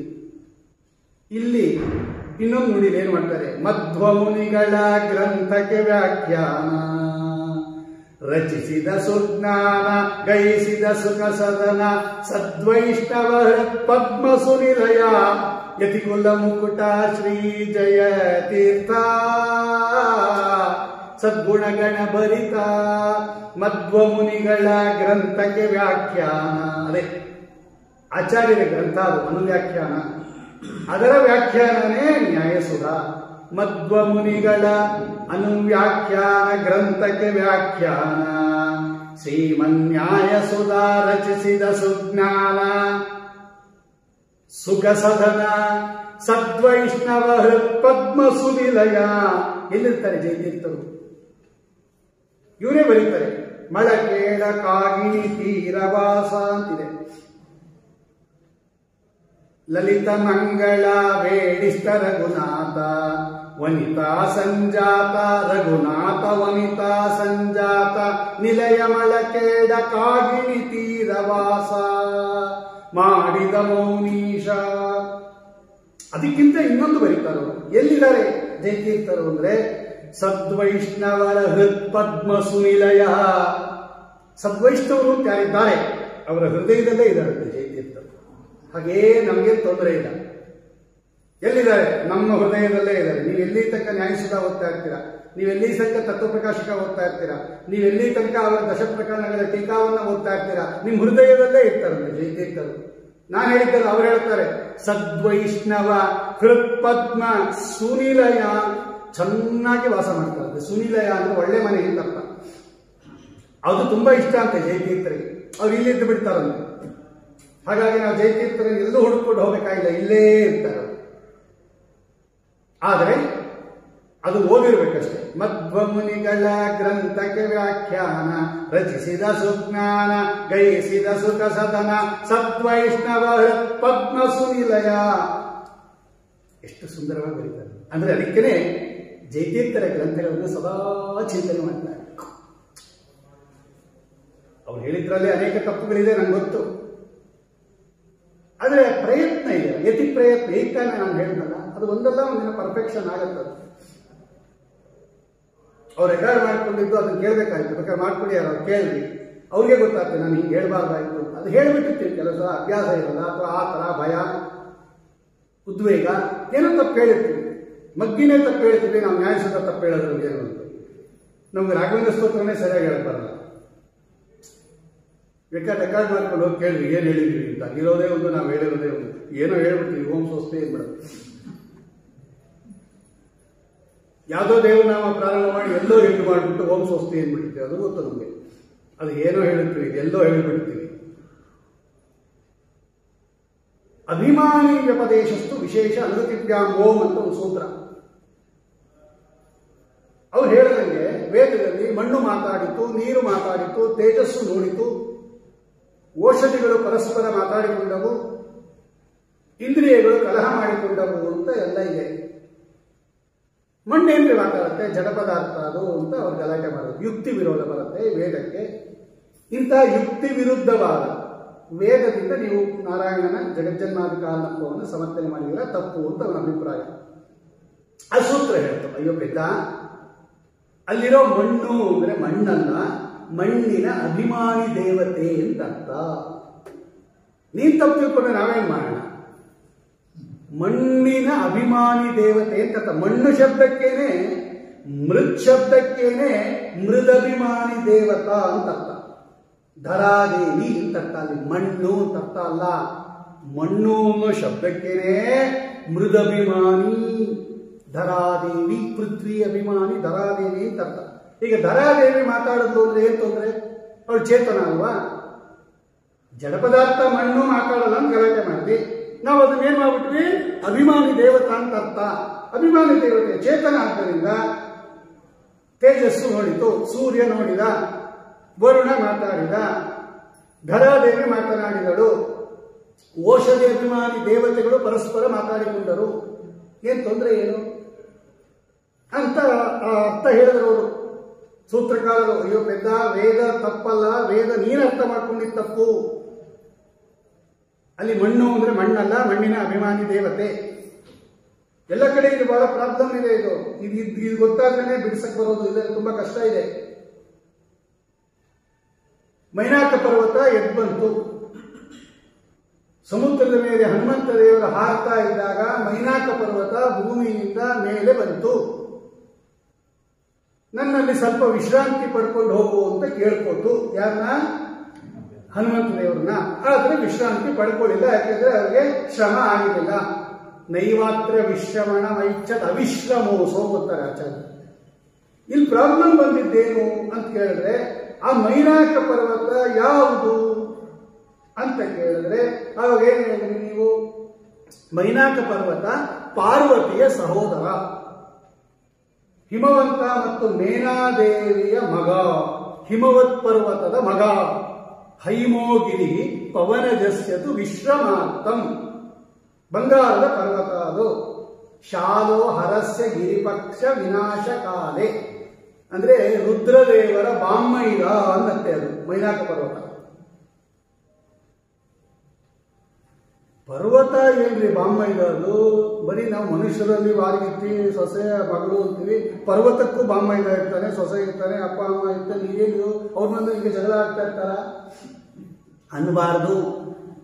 ಮೈನಾಕ ಪರ್ವತ ಅಂದ್ರೆ ಮೈನಾಕ ಪರ್ವತದ ಅಭಿಮಾನಿ ದೇವತೆ ಅಂತ ತಗೊಂಡಾಗ ದೇವತೆಗೆ ಇರ್ಬೋದಲ್ವಾ? ನೋಡಿ, ಇದೆಲ್ಲ ಕತೆ ಕೇಳುವಾಗ ಪ್ರಾಬ್ಲಮ್ ಬಂದ್ಬಿಡುತ್ತೆ. ಹಂಗೆ ಅಭಿಮಾನಿ, ಅಭಿಮಾನಿ ವ್ಯಪದೇಶಸ್ತು, ತು ಅಂದ್ರೆ ಏವ ಅಂತ ಅರ್ಥ. ಅಂದ್ರೆ ಮಣ್ಣು ಅನ್ನುವ ಅರ್ಥಕ್ಕೆ, ಮಣ್ಣು ಅನ್ನುವ ಶಬ್ದಕ್ಕೆ ಮಣ್ಣಿನ ಅಭಿಮಾನಿ ದೇವತೆ ಅಂತ ಅರ್ಥ. ನೋಡಿ, ಕ್ಲಾರಿಫೈ ಮಾಡ್ತೀವಿ, ಮುಗ್ದೋಯ್ತು. ಅಲ್ಲಿ ಏನಿದೆ? ಮಣ್ಣಿನ ಅಭಿಮಾನಿ ದೇವತೆ ಮಾತಾಡುದು, ಮಣ್ಣಿನ ಅಭಿಮಾನಿ ದೇವತೆ ಮಾತಾಡುದು ಅಂತ. ಯಾಕೆ ಮಾತಾಡಬಾರ್ದು? ಅವ್ರು ಚೇತನ ಅಲ್ವಾ? ಏನ್ ತೊಂದರೆ ಇದೆ? ಅದರಿಂದ ವೇದ ಏನ್ ಸುಳ್ಳು ಹೇಳ್ತಾ ಇಲ್ಲ, ಕರೆಕ್ಟಾಗಿ ಹೇಳ್ತಾ ಇದೆ. ಯುಕ್ತಿ ವಿರೋಧ ಬರಲ್ಲ. ಆಗ ಅವನನ್ನು ಪ್ರಶ್ನೆ ಮಾಡಿದ, ಒಂದು ವೇಳೆ ಮಣ್ಣಿನಲ್ಲಿ ಅಭಿಮಾನಿ ದೇವತೆ ಇರ್ತಾಳೆ ಅಂತ ಹೇಳಿದ್ರೆ ಯಾಕೆ ಕಾಣಲ್ಲ ಅಂತ ಕೇಳ್ದ ಅವನು. ಇಷ್ಟು ಪ್ರಶ್ನೆ ಮಾಡಿದ. ನೀವು ಮಣ್ಣು ಶಬ್ದಕ್ಕೆ ಮಣ್ಣಿನ ಅಭಿಮಾನಿ ದೇವತೆ ಅಂತ ಅರ್ಥ ಮಾಡಿದ್ರಿ, ಮಣ್ಣಿನ ಅಭಿಮಾನಿ ದೇವತೆ ಯಾಕೆ ಕಾಣಲ್ಲ ನಮಗೆ? ಈ ಮಣ್ಣು ನೋಡಿದ್ರೆ ದೇವತೆ ಕಾಣಬೇಕು, ಕಲ್ಲು ನೋಡಿದ್ರೆ ದೇವತೆ ಕಾಣಬೇಕು, ಕಾಣಲ್ಲ, ಅದರಿಂದ ಇಲ್ಲ ಅಂದ್ಬಿಟ್ಟ ಅವನು. ಆಗ ಅವನು ಹೇಳಿದ್ರು, ವಿಶೇಷ ಅನುಗತಿಭ್ಯಾಂಗೋ ಅಂತ ಮುಂದೆ ಸೂತ್ರ. ವಿಶೇಷ, ಅವ್ರಿಗೊಂದು ಸ್ಪೆಷಲ್ ಪವರ್ ಇದೆ. ಸೂತ್ರ ಎಷ್ಟು ಚೆನ್ನಾಗಿದೆ ನೋಡ್ರಿ. ಅದು ನೋಡಿದ್ರೆ ಕಠಿಣ ಅನ್ಸುತ್ತೆ, ಬಿಡಿಸಿದ್ರೆ ಎಷ್ಟು ಚೆನ್ನಾಗಿರುತ್ತೆ. ವಿಶೇಷ ಅನುಗತಿಭ್ಯಾಂ. ಈ ಗೋಟಡಿಕೆ ಅಂತ ಬರುತ್ತೆ, ಗಟ್ಟಿಯಾಗಿರೋದು. ಆ ಗೋಟಡಿಕೆ ಹಾಕೊಂಡು ಅದಿದ್ರೆ ಹಲ್ಲು ಮುರಿದೋಗುತ್ತೆ ಹೊರತು ಅದು ಅಡಿಕೆ ಮುರಿದೋಗಲ್ಲ. ಯಾರನ್ನ ಬ್ರಾಹ್ಮಣರು ಸ್ವಲ್ಪ ಅಡಿಕೆ ಕೊಡ್ಬೇಕು ಅಂದ್ರೆ ಒಂದು ಗೋಟ್ ಅಡಿಕೆ ಕೊಟ್ಬಿಡ್ರಿ, ಅವನು ಅಲ್ಲಿ ಮುರ್ಕೊಂಡು ಹೋಗ್ತಾರೆ. ಅದು ಅಗಿಯಕ್ಕಾಗಲ್ಲ, ಮುರಿಯಕ್ಕೂ ಆಗಲ್ಲ. ಅದೇ ಗೋಟ್ ಅಡಿಕೆಯನ್ನ ನೀವು ಕುಟ್ಟಿ ಅದಕ್ಕೆ ಏಲಕ್ಕಿ, ಜಾಜಿಕಾಯಿ ಎಲ್ಲ ಹಾಕಿ, ಒಳ್ಳೆ ಸಕ್ಕರೆ ಹಾಕಿ, ಕೊಬ್ಬರಿ ಹಾಕಿ ಕೊಟ್ರೆ ಆರಾಮಾಗಿ ತಿಂದುಬಿಡ್ತಾರೆ. ಹಂಗೆ ಮಾಡಿದವ್ರು ಯಾರೋ ಈ ಜೈತೀರ್ಥರು. ಅದೆಲ್ಲ ಗೋಟ್ ಅಡಿಕೆ ಇದ್ದಂಗೆ ಅದು. ಆ ವೇದ ಅಕ್ಷರ ಆಗಲಿಲ್ಲ ನಮಗೆ. ಅದಕ್ಕೆ ಬರೆದು ರಾಜ ಸೂತ್ರ ಬರೀತು, ಭಾಷ್ಯ ಬರೀತು, ಟೀಕಾ ಬರೀತು, ಟಿಪ್ಪಣಿ ಬರೀತು. ಈಗ ನೋಡ್ರಿ, ಆರಾಮಾಗಿ ಎಲೆ ಅಡಿಕೆ ಹಾಕ್ಬಿಟ್ವಿ ನಾವು, ಪುಡಿ ಮಾಡಿಕೊಟ್ರೆ. ಹಂಗೆ ಪುಡಿ ಮಾಡಿಕೊಟ್ಟವ್ರು ನೀವು. ಯಾಕೆ ಮಾಡ್ಕೊಡ್ಬೇಕು? ಕರುಣೆ ನಮ್ಮ ಮೇಲೆ ಕರುಣೆ ಅವರಿಗೆ. ನೀವು ತಿಂದ್ರೆ ತಿನ್ನು, ಬಿಟ್ರೆ ಬಿಡು ಅಂತ ಹೋಗ್ಲಿಲ್ಲ. ಪ್ರೇಮ ದೀಪಾಲಿಪಕಾಮಿತ ಫಲದ ಈ ಮಹಿಸುರರನು ರಾಮ ಪದಾರ್ಚಕ, ಈ ಮಹಿಸುರರನು ಪ್ರೇಮ ದೀಪಾಲಿಪಕಾಮಿತ ಫಲದ ಯತಿ ಕುಲ ಮುಕ್ಕುಟ. ಅದಕ್ಕೆ ಕಾರುಣ್ಯ ಅನ್ನೋದ್ರಿ. ಕೆಲವ್ರ ಮನೆಯಲ್ಲಿ ಕುಟ್ಕೊಡು ಕೇಳ್ತಾರೆ, ಪಾಪ ಅಜ್ಜಿಗಳು ಯಾರನ್ನ ಇರ್ತಾರೆ ವಯಸ್ಸಾದವರು, ಎಲೆ ಅಡಿಕೆ ತಿನ್ನಕ್ಕಾಗಲ್ಲ, ಮಕ್ಕಳನ್ನ ಕೇಳ್ತಾರೆ, ಸ್ವಲ್ಪ ಕುಟ್ಕೊಡ್ತೀರಾ, ಎಲೆ ಅಡಿಕೆ ಹಾಕೊಳ್ಬೇಕು ಅಂತ. ಆ ತಾಯಿ ಮೇಲೋ ಅಜ್ಜಿ ಮೇಲೋ ಪ್ರೀತಿ ಇದ್ರೆ ಕುಟ್ಕೊಡ್ತಾನೆ. ಇಲ್ಲರೆ ಏನ್ ಈ ವಯಸ್ಸಿನ ನೀನು ಅಜ್ಜಿ ಎಲೆ ಅಡಿಕೆ ಹಾಕೊಂಡು ನೀನು ಹಾಕೋದು ಬೇಡ, ಏನು ಬೇಡ, ಹೋಗಂತ ಬೈದು ಹೋಗ್ತಾನೆ. ನೋಡ, ಅವನಿಗೆ ಪ್ರೀತಿ ಇದ್ರೆ ಕುಟ್ಕೊಡ್ತಾನೆ. ಯಾಕೆ ನಮಗೆಲ್ಲ ಅಷ್ಟೊಂದು ಸರಿ ಮಾಡಿಕೊಟ್ರು ಜೈತೀರ್ಥರು? ನಮ್ಮ ಮೇಲೆ ಕರುಣೆ ಅವರಿಗೆ. ಈ ಕರುಣೆಗೆ ನಾವು ಆರಾಧನೆ ಮಾಡೋದು. ಅವ್ರಿಗೆ ಇನ್ನೇನಿಲ್ಲ. ಏನ್ ಕಾರುಣ್ಯ? ನೀವು ಕುಟ್ಕೊಳ್ತಾ ಇದ್ದಿದ್ರೆ ಆಗಿರೋದು, ಏನ್ ತೊಂದರೆ ಇಲ್ಲ. ನೀವು ಹಾಕೊಂಡ್ಬಿಟ್ರಿ, ನಿಮ್ಗೆ ಹಲ್ಲಿತ್ತು, ನಮಗ್ ಬೇಕಾಗಿತ್ತು, ನಾವು ಕೇಳಿದ್ವಿ ಕುಟ್ಕೊಡಿ ಅಂತ. ನಮ್ಮ ಮೇಲಿನ ಪ್ರೀತಿಯಿಂದ ಗೌರವದಿಂದ ಕುಟ್ಕೊಟ್ರಿ. ಆ ಮಗು ಮೇಲೆ ತಾಯಿಗೆ, ಅಜ್ಜಿಗೆ ಎಷ್ಟು ಆಸಕ್ತಿ ಇರುತ್ತೆ. ಎಲ್ಲ ಅವನ ಹೆಸರಿಗೆ ವಿಲ್ ಮಾಡ್ಬಿಟ್ಟು ಹೋಗ್ಬಿಡುತ್ತೆ. ಏನೋ ನಾನು ನೋಡ್ಕೊತಾ ಇದ್ದ ಅಂತ. ಅವರು ಜ್ಞಾನ ಕೊಟ್ಬಿಟ್ಟು ಹೋದ್ರು, ದುಡ್ಡು ಕೊಟ್ಬಿಟ್ಟು ಹೋಗ್ತಾರೆ. ಇಷ್ಟೇ ವ್ಯತ್ಯಾಸ. ಪ್ರೇಮ ದೀಪಾಲಿಪಕಾಮಿತ ಫಲದ ರಾಮ ಪದಾರ್ಚಕ ಈ ಮಹಿಸುರರನು ಪ್ರೇಮ ದೀಪಾಲಿಪ ಕಮಿತ ಫಲದ ಯತಿ ಕುಲ ಮುಕ್ಕುಟ ಶ್ರೀ ಜಯ ತೀರ್ಥ ಸದ್ಗುಣಗಣ ಭರಿತ.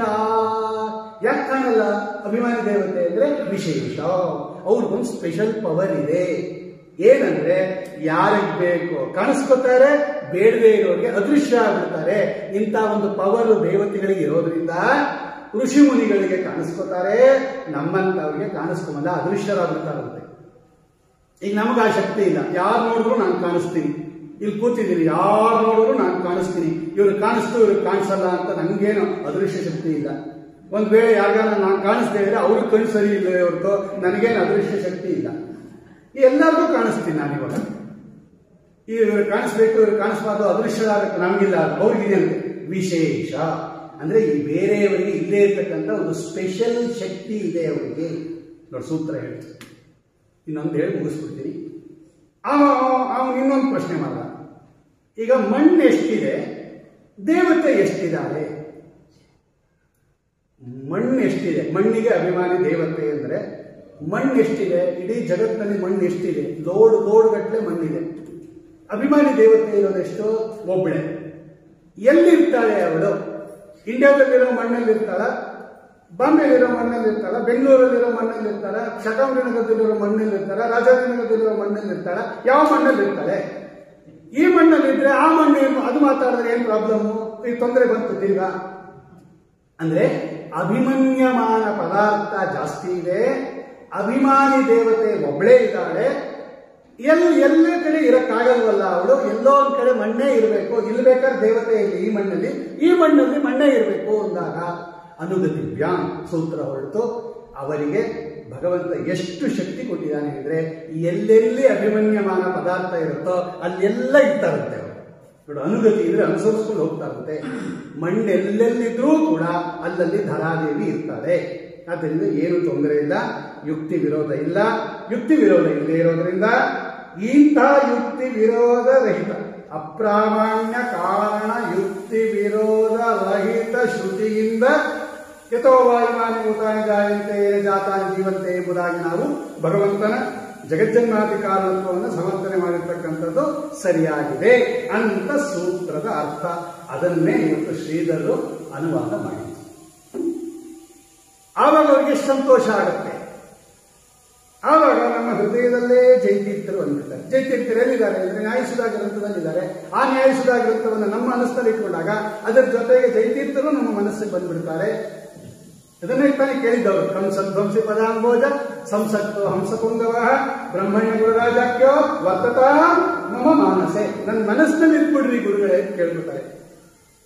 ನಮ್ಮ ಮನಸ್ಸಿನಲ್ಲೇ ಬೃಂದಾವನ ಇದೆ, ನಮ್ಮ ಮನಸ್ಸಿನಲ್ಲೇ ಜೈತೀರ್ಥರಿದ್ದಾಗ ನಮ್ಗೇನು ಅದರ ಅವಶ್ಯಕತೆನೇ ಇಲ್ಲ. ನಿಮ್ಗೆ ಹೋಗಿ ಸಂಚಾರ ದರ್ಶನ ಮಾಡ್ಕೊಂಡು ಪೂಜೆ ಮಾಡ್ಕೊಂಡ್ರಿ, ಆದ್ರೆ ಇಲ್ಲೇ ಇದ್ದಾರೆ, ಹತ್ರದಲ್ಲೇ ಇದ್ದಾರೆ ಜೈತೀರ್ಥರು. ನಮ್ಮ ಮನಸ್ಸೇ ಬೃಂದಾವನ ಆಗ್ಬಿಟ್ಟಾಗ, ಮನೆಯೇ ಬೃಂದಾವನ ಆದಾಗ, ಮನಸ್ಸೇ ಬೃಂದಾವನ ಆದಾಗ, ಹೃದಯವೇ ಬೃಂದಾವನ ಆದಾಗ ಇಲ್ಲೇ ನೋಡ್ಬೋದು ನಾವು ಜೈತೀರ್ಥರನ್ನ. ನಾನಲ್ಲ ಹೇಳ್ತಾ ಇರೋದು, ಸದ್ವೈಷ್ಣವ ಹೃತ್ಪದ್ಮ ಸುನಿಲಯ ಅಂತ ದಾಸರಾಯರು ಹೇಳ್ತಾರೆ. ಹಾಗಾಗಿ ನ್ಯಾಯಸುಧಾ ಗ್ರಂಥವನ್ನ ಅಥವಾ ಅವರ ಗ್ರಂಥಗಳನ್ನ, ದೇವನಾಮಗಳನ್ನ, ಹಾಡುಗಳನ್ನ ಸದಾ ಯಾರು ಹಾಡ್ತಾ ಇರ್ತಾರೋ ಜಯತೀರ್ಥರು ಸಂತೋಷದಿಂದ ಅಲ್ಲೇ ಇರ್ತಾರೆ ಅಂತಕ್ಕಂತಹ ವಿಷಯದೊಂದಿಗೆ ಆ ದೇವನಾಮವನ್ನು ಇವತ್ತು ಮುಕ್ತಾಯ ಮಾಡೋಣ. ಅವರು ಶ್ರೀಧರವರು ಅನೇಕ ಗ್ರಂಥಗಳನ್ನ ನಮ್ಮ ಪರಿಮಳ ವಿದ್ಯಾಪೀಠದಲ್ಲಿ ಅಧ್ಯಯನ ಮಾಡಿ ಈಗ ಉತ್ತರಾದಿ ಮಠದಲ್ಲಿ ಸತ್ಯಜ್ಞಾನಾಚಾರ್ಯ ಕಟ್ಟಿ ಹತ್ರ ಸುಧಾ ಅಧ್ಯಯನ ಮಾಡ್ತಾ ಇದ್ದಾರೆ. ವಿಶೇಷವಾಗಿ ಭಗವಂತ ಅವರಿಗೆ ಅನುಗ್ರಹ ಮಾಡಲಿ, ಇನ್ನೂ ಹೆಚ್ಚೆಚ್ಚು ರೀತಿಯಲ್ಲಿ ಅದನ್ನು ಹೇಳ್ತಕ್ಕಂತಹ, ಕೇಳ್ತಕ್ಕಂತಹ, ಗ್ರಹಣ ಮಾಡ್ತಕ್ಕಂತಹ, ಹೆಚ್ಚೆಚ್ಚು ರೀತಿಯಲ್ಲಿ ತಿಳಿಯತಕ್ಕಂತಹ ಶಕ್ತಿಯನ್ನು ಜಯತೀರ್ಥರು ಅವರಿಗೆ ಅನುಗ್ರಹ ಮಾಡಲಿ. ಅವರ ತಂದೆ ಕೂಡ ಇಲ್ಲೇ ಓದ್ತಾ ಇದ್ದೀನಿ, ನಾನು ಅನೇಕ ಬಾರಿ ಹೇಳಿದ್ದೀನಿ. ಅವರ ತಂದೆ ವೆಂಕಟ ಸುಬ್ರಾಯರು, ಅವರು ಕೂಡ ನಮ್ಮ ವಿದ್ಯಾಪೀಠದಲ್ಲೇ ಮೊದಲೆಲ್ಲ ಪಾಠಕ್ಕೆ ಬರೋರು. ಅವರ ಸನ್ಮಾರ್ಗದಲ್ಲೇ ನಡೀತಾರೆ. ಅವರ ಚಿಕ್ಕಪ್ಪ ಅವರು ಕೂಡ ಬಂಡಾರಗಿರಿ ಸ್ವಾಮಿಗಳ ಹತ್ರ ಸುಧಾ ಅಧ್ಯಯನ ಮಾಡ್ತಾ ಇದ್ದಾರೆ. ಅವರು ಕೂಡ ನ್ಯಾಯಸುಧಾ ಅಧ್ಯಯನವನ್ನು ಮಾಡ್ತಾ ಇದ್ದಾರೆ. ಹೀಗಾಗಿ ಅವರ ಪರಂಪರೆಗೆ ಸುಧಾ ಅಧ್ಯಯನ, ಅವರ ಮಗನನ್ನೂ ಕೂಡ ಕಳಿಸ್ಲಿ ಅಂತ ಈ ಸಂದರ್ಭದಲ್ಲಿ ನಾನು ಅವ್ರಿಗೂ ಸುಧಾ ಅಧ್ಯಯನ ಮಾಡಿಸ್ಲಿ ಅಂತ ಆಶೀರ್ವಾದ ಮಾಡ್ತಾ, ಅದು ಸಾಮಾನ್ಯ ಅಲ್ಲ. ನ್ಯಾಯಸುಧಾ ಓದಬೇಕಾದ್ರೆ ತುಂಬ ಪುಣ್ಯ ಇರಬೇಕು. ಹಾಗಾಗಿ ಅಂತಹ ಭಾಗ್ಯವನ್ನು ಭಗವಂತ ಕರೆಸ್ಕೊಟ್ಟಿಯಾನೆ. ಇನ್ನೂ ಹೆಚ್ಚಿನ ರೀತಿಯಲ್ಲಿ ಅವರಿಗೆ ಅನುಗ್ರಹ ಮಾಡಲಿ ಅಂತ ಪ್ರಾರ್ಥನೆ ಮಾಡ್ತಾ, ಅವತ್ತು ಅವಧೂತ ರಘುನಾಥಾಚಾರ್ಯರು ತತ್ವ ಸಂಖ್ಯಾನವನ್ನು ಅನುವಾದ ಮಾಡಿದರು. ಇವತ್ತು ಶ್ರೀಧರ್ ಅವರು ನ್ಯಾಯಸುಧಾ ಒಂದು ಅಧಿಕರಣವನ್ನು ಅನುವಾದ ಮಾಡಿದ್ದಾರೆ. ಇವರಿಬ್ಬರೂ ಕೂಡ ರಾಮಚಂದ್ರಾಚಾರ್ಯರ ಅಳಿಯಂದರು ಅಂತ ಹೇಳೋದಕ್ಕೆ ಸಂತೋಷ ಆಗುತ್ತೆ. ನೋಡ್ರಿ, ಅವರೂ ವಿದ್ವಾಂಸರು, ಅವರ ಅಳಿಯಂದರು ಕೂಡ ಅದೇ ಮಾರ್ಗದಲ್ಲಿದ್ದಾರೆ ಅಂದರೆ ಅವರ ತಪಸ್ಸಿನ ಫಲ ಏನಿದೆ. ನಮ್ಮ ನರಹರಿ ಅವರು ಕೂಡ ತತ್ವಪ್ರಕಾಶಿಕ ಓದ್ತಾ ಇದ್ದಾರೆ. ಅಂದರೆ ಮಕ್ಕಳು, ಮೊಮ್ಮಕ್ಕಳು, ಅಳಿಯಂದರು ಎಲ್ಲರೂ ಕೂಡ ಆ ಮಾರ್ಗದಲ್ಲಿ ಇದ್ದಾರೆ ಅಂದರೆ ಅದು ಮೇಲ್ನೋರಿನ ದೊಡ್ಡ ತಪಸ್ಸಿನ ಫಲ. ಇವತ್ತು ರಾಮಚಂದ್ರಾಚಾರ್ಯರ ತಪಸ್ಸಿನ ಫಲ ಹೇಗೆ ಅವರ ಕುಟುಂಬದಲ್ಲಿ ಅದು ಪ್ರವಾಹದಿಂದ ಬರ್ತಾ ಇದೆ ಅಂತ ಹೇಳಿ, ಅವರ ಪುಣ್ಯತಿಥಿ ವಾರ್ಷಾಂತಿಕ ಇನ್ನೇನು ಮುಂದಿನ ವಾರದಲ್ಲಿ ಬರ್ತಾ ಇದೆ. ಆ ಸಂದರ್ಭದಲ್ಲಿ ಅವರು ಆ ನ್ಯಾಯಸುಧಾ ಅಭಿಮಾನಿ ಅಧಿಕರಣವನ್ನು ಅವರ ಮಾವಂದಿರಿಗೆ ಅರ್ಪಿಸಿದ್ದಾರೆ, ಅಂತರ್ಯಾಮಿ ಆಗಿರ್ತಕ್ಕಂಥ ಭಗವಂತನಿಗೆ ಅಂತ ಭಾವಿಸಿ. ಅದರಿಂದ ಅವರು ಎಲ್ಲೇ ಇದ್ದರೂ ಕೂಡ ಆ ಮಹಾಮಹಿಮರು ಅದನ್ನು ಸ್ವೀಕಾರ ಮಾಡಿ ಅವರಿಗೆಲ್ಲ ಅನುಗ್ರಹ ಮಾಡಿ ಕುಟುಂಬಕ್ಕೆ ಅವರ ರಕ್ಷಾ ಕವಚ ಇರಲಿ ಅಂತ ಪ್ರಾರ್ಥನೆ ಮಾಡ್ತಾ ಇವತ್ತಿನ ಪ್ರವಚನವನ್ನು ಮುಗಿಸ್ತಾ ಇದ್ದೀನಿ. ಶ್ರೀಕೃಷ್ಣ ಅರ್ಪಣಮಸ್ತು. ನಾಳೆ ದಿವಸ ಈ ಪ್ರವಚನದ ಕಡೆಯ ದಿವಸ, ಒಂದು ದಿವಸ ನೆನ್ನೆ ಬರೋಕ್ಕಾಗಲಿಲ್ಲ ಕಾರಣಾಂತರಗಳಿಂದ. ಹಾಗಾಗಿ ನಾಳೆ ಇದನ್ನು ಮುಗಿಸಿ ಜಯತೀರ್ಥರೇ ರಚನೆ ಮಾಡಿರ್ತಕ್ಕಂಥ ಒಂದು ದೇವರ ನಾಮ ಇದೆ, ಸುಂದರವಾಗಿರ್ತಕ್ಕಂಥದ್ದು. ನಾವೆಲ್ಲ ಜಯತೀರ್ಥರನ್ನು ಕೊಂಡಾಡಿದರೆ ಜಯತೀರ್ಥರು ರಾಮದೇವರನ್ನ ಕೊಂಡಾಡ್ತಾರೆ. ಅವರು ಇನ್ನೆಷ್ಟು ಚೆನ್ನಾಗಿ ಕೊಂಡಾಡಿದ್ದಾರೆ ಅನ್ನೋದನ್ನು ನಾಳೆ ನೋಡಿ ಈ ಸಪ್ತಾಹಕ್ಕೆ, ಈ ಹರಿದಾಸರು ಕಂಡ ಜಯತೀರ್ಥರು ಅನ್ನತಕ್ಕಂತಹ ಈ ಪ್ರವಚನ ಸಪ್ತಾಹಕ್ಕೆ ನಾಳೆ ಮಂಗಳವನ್ನು ಮಾಡಿ, ಮುಂದೆ ಯಾವುದಾದ್ರೂ ಗ್ರಂಥವನ್ನು ಇದೇ ರೀತಿ ನಮ್ಮ ಅನಂತ ಪದ್ಮನಾಭಾಚಾರ್ಯರು, ಸಾವಿತ್ರಿ ನಾಗೇಂದ್ರ ಅವರು ಅದರ ಜವಾಬ್ದಾರಿ ತಗೊಂಡಿದ್ದಾರೆ. ಮುಂದಿನ ತಿಂಗಳು ಅರ್ಥಾತ್ ಶ್ರಾವಣ ಮಾಸದಲ್ಲಿ ಮತ್ತೊಮ್ಮೆ ಯಾವಾಗಲಾದರೂ ಅನುಕೂಲ ಆದಾಗ ಒಂದು ವಾರಗಳ ಕಾಲ ಮತ್ತೆ ಪ್ರವಚನ ಮಾಡೋಣ. ಶ್ರೀಕೃಷ್ಣಾರ್ಪಣಮಸ್ತು. ಕಾಯೇನ ವಾಚಾ ಮನಸ ಇಂದ್ರಿಯೇರ್ವ ಬುದ್ಧ್ಯಾತ್ಮನಾವ ಕೃತ ಸ್ವಭಾವಾತ್ ಕರೋಮಿ ಯದ್ಯತ್ ಸಕಲಂ ಪರಸ್ಮೈ ನಾರಾಯಣಾಯೇತಿ ಸಮರ್ಪಯಾಮಿ. ಶ್ರೀಕೃಷ್ಣಾರ್ಪಣಮಸ್ತು. ಶ್ರೀಮದ್ವೇಷಾರ್ಪಣಮಸ್ತು.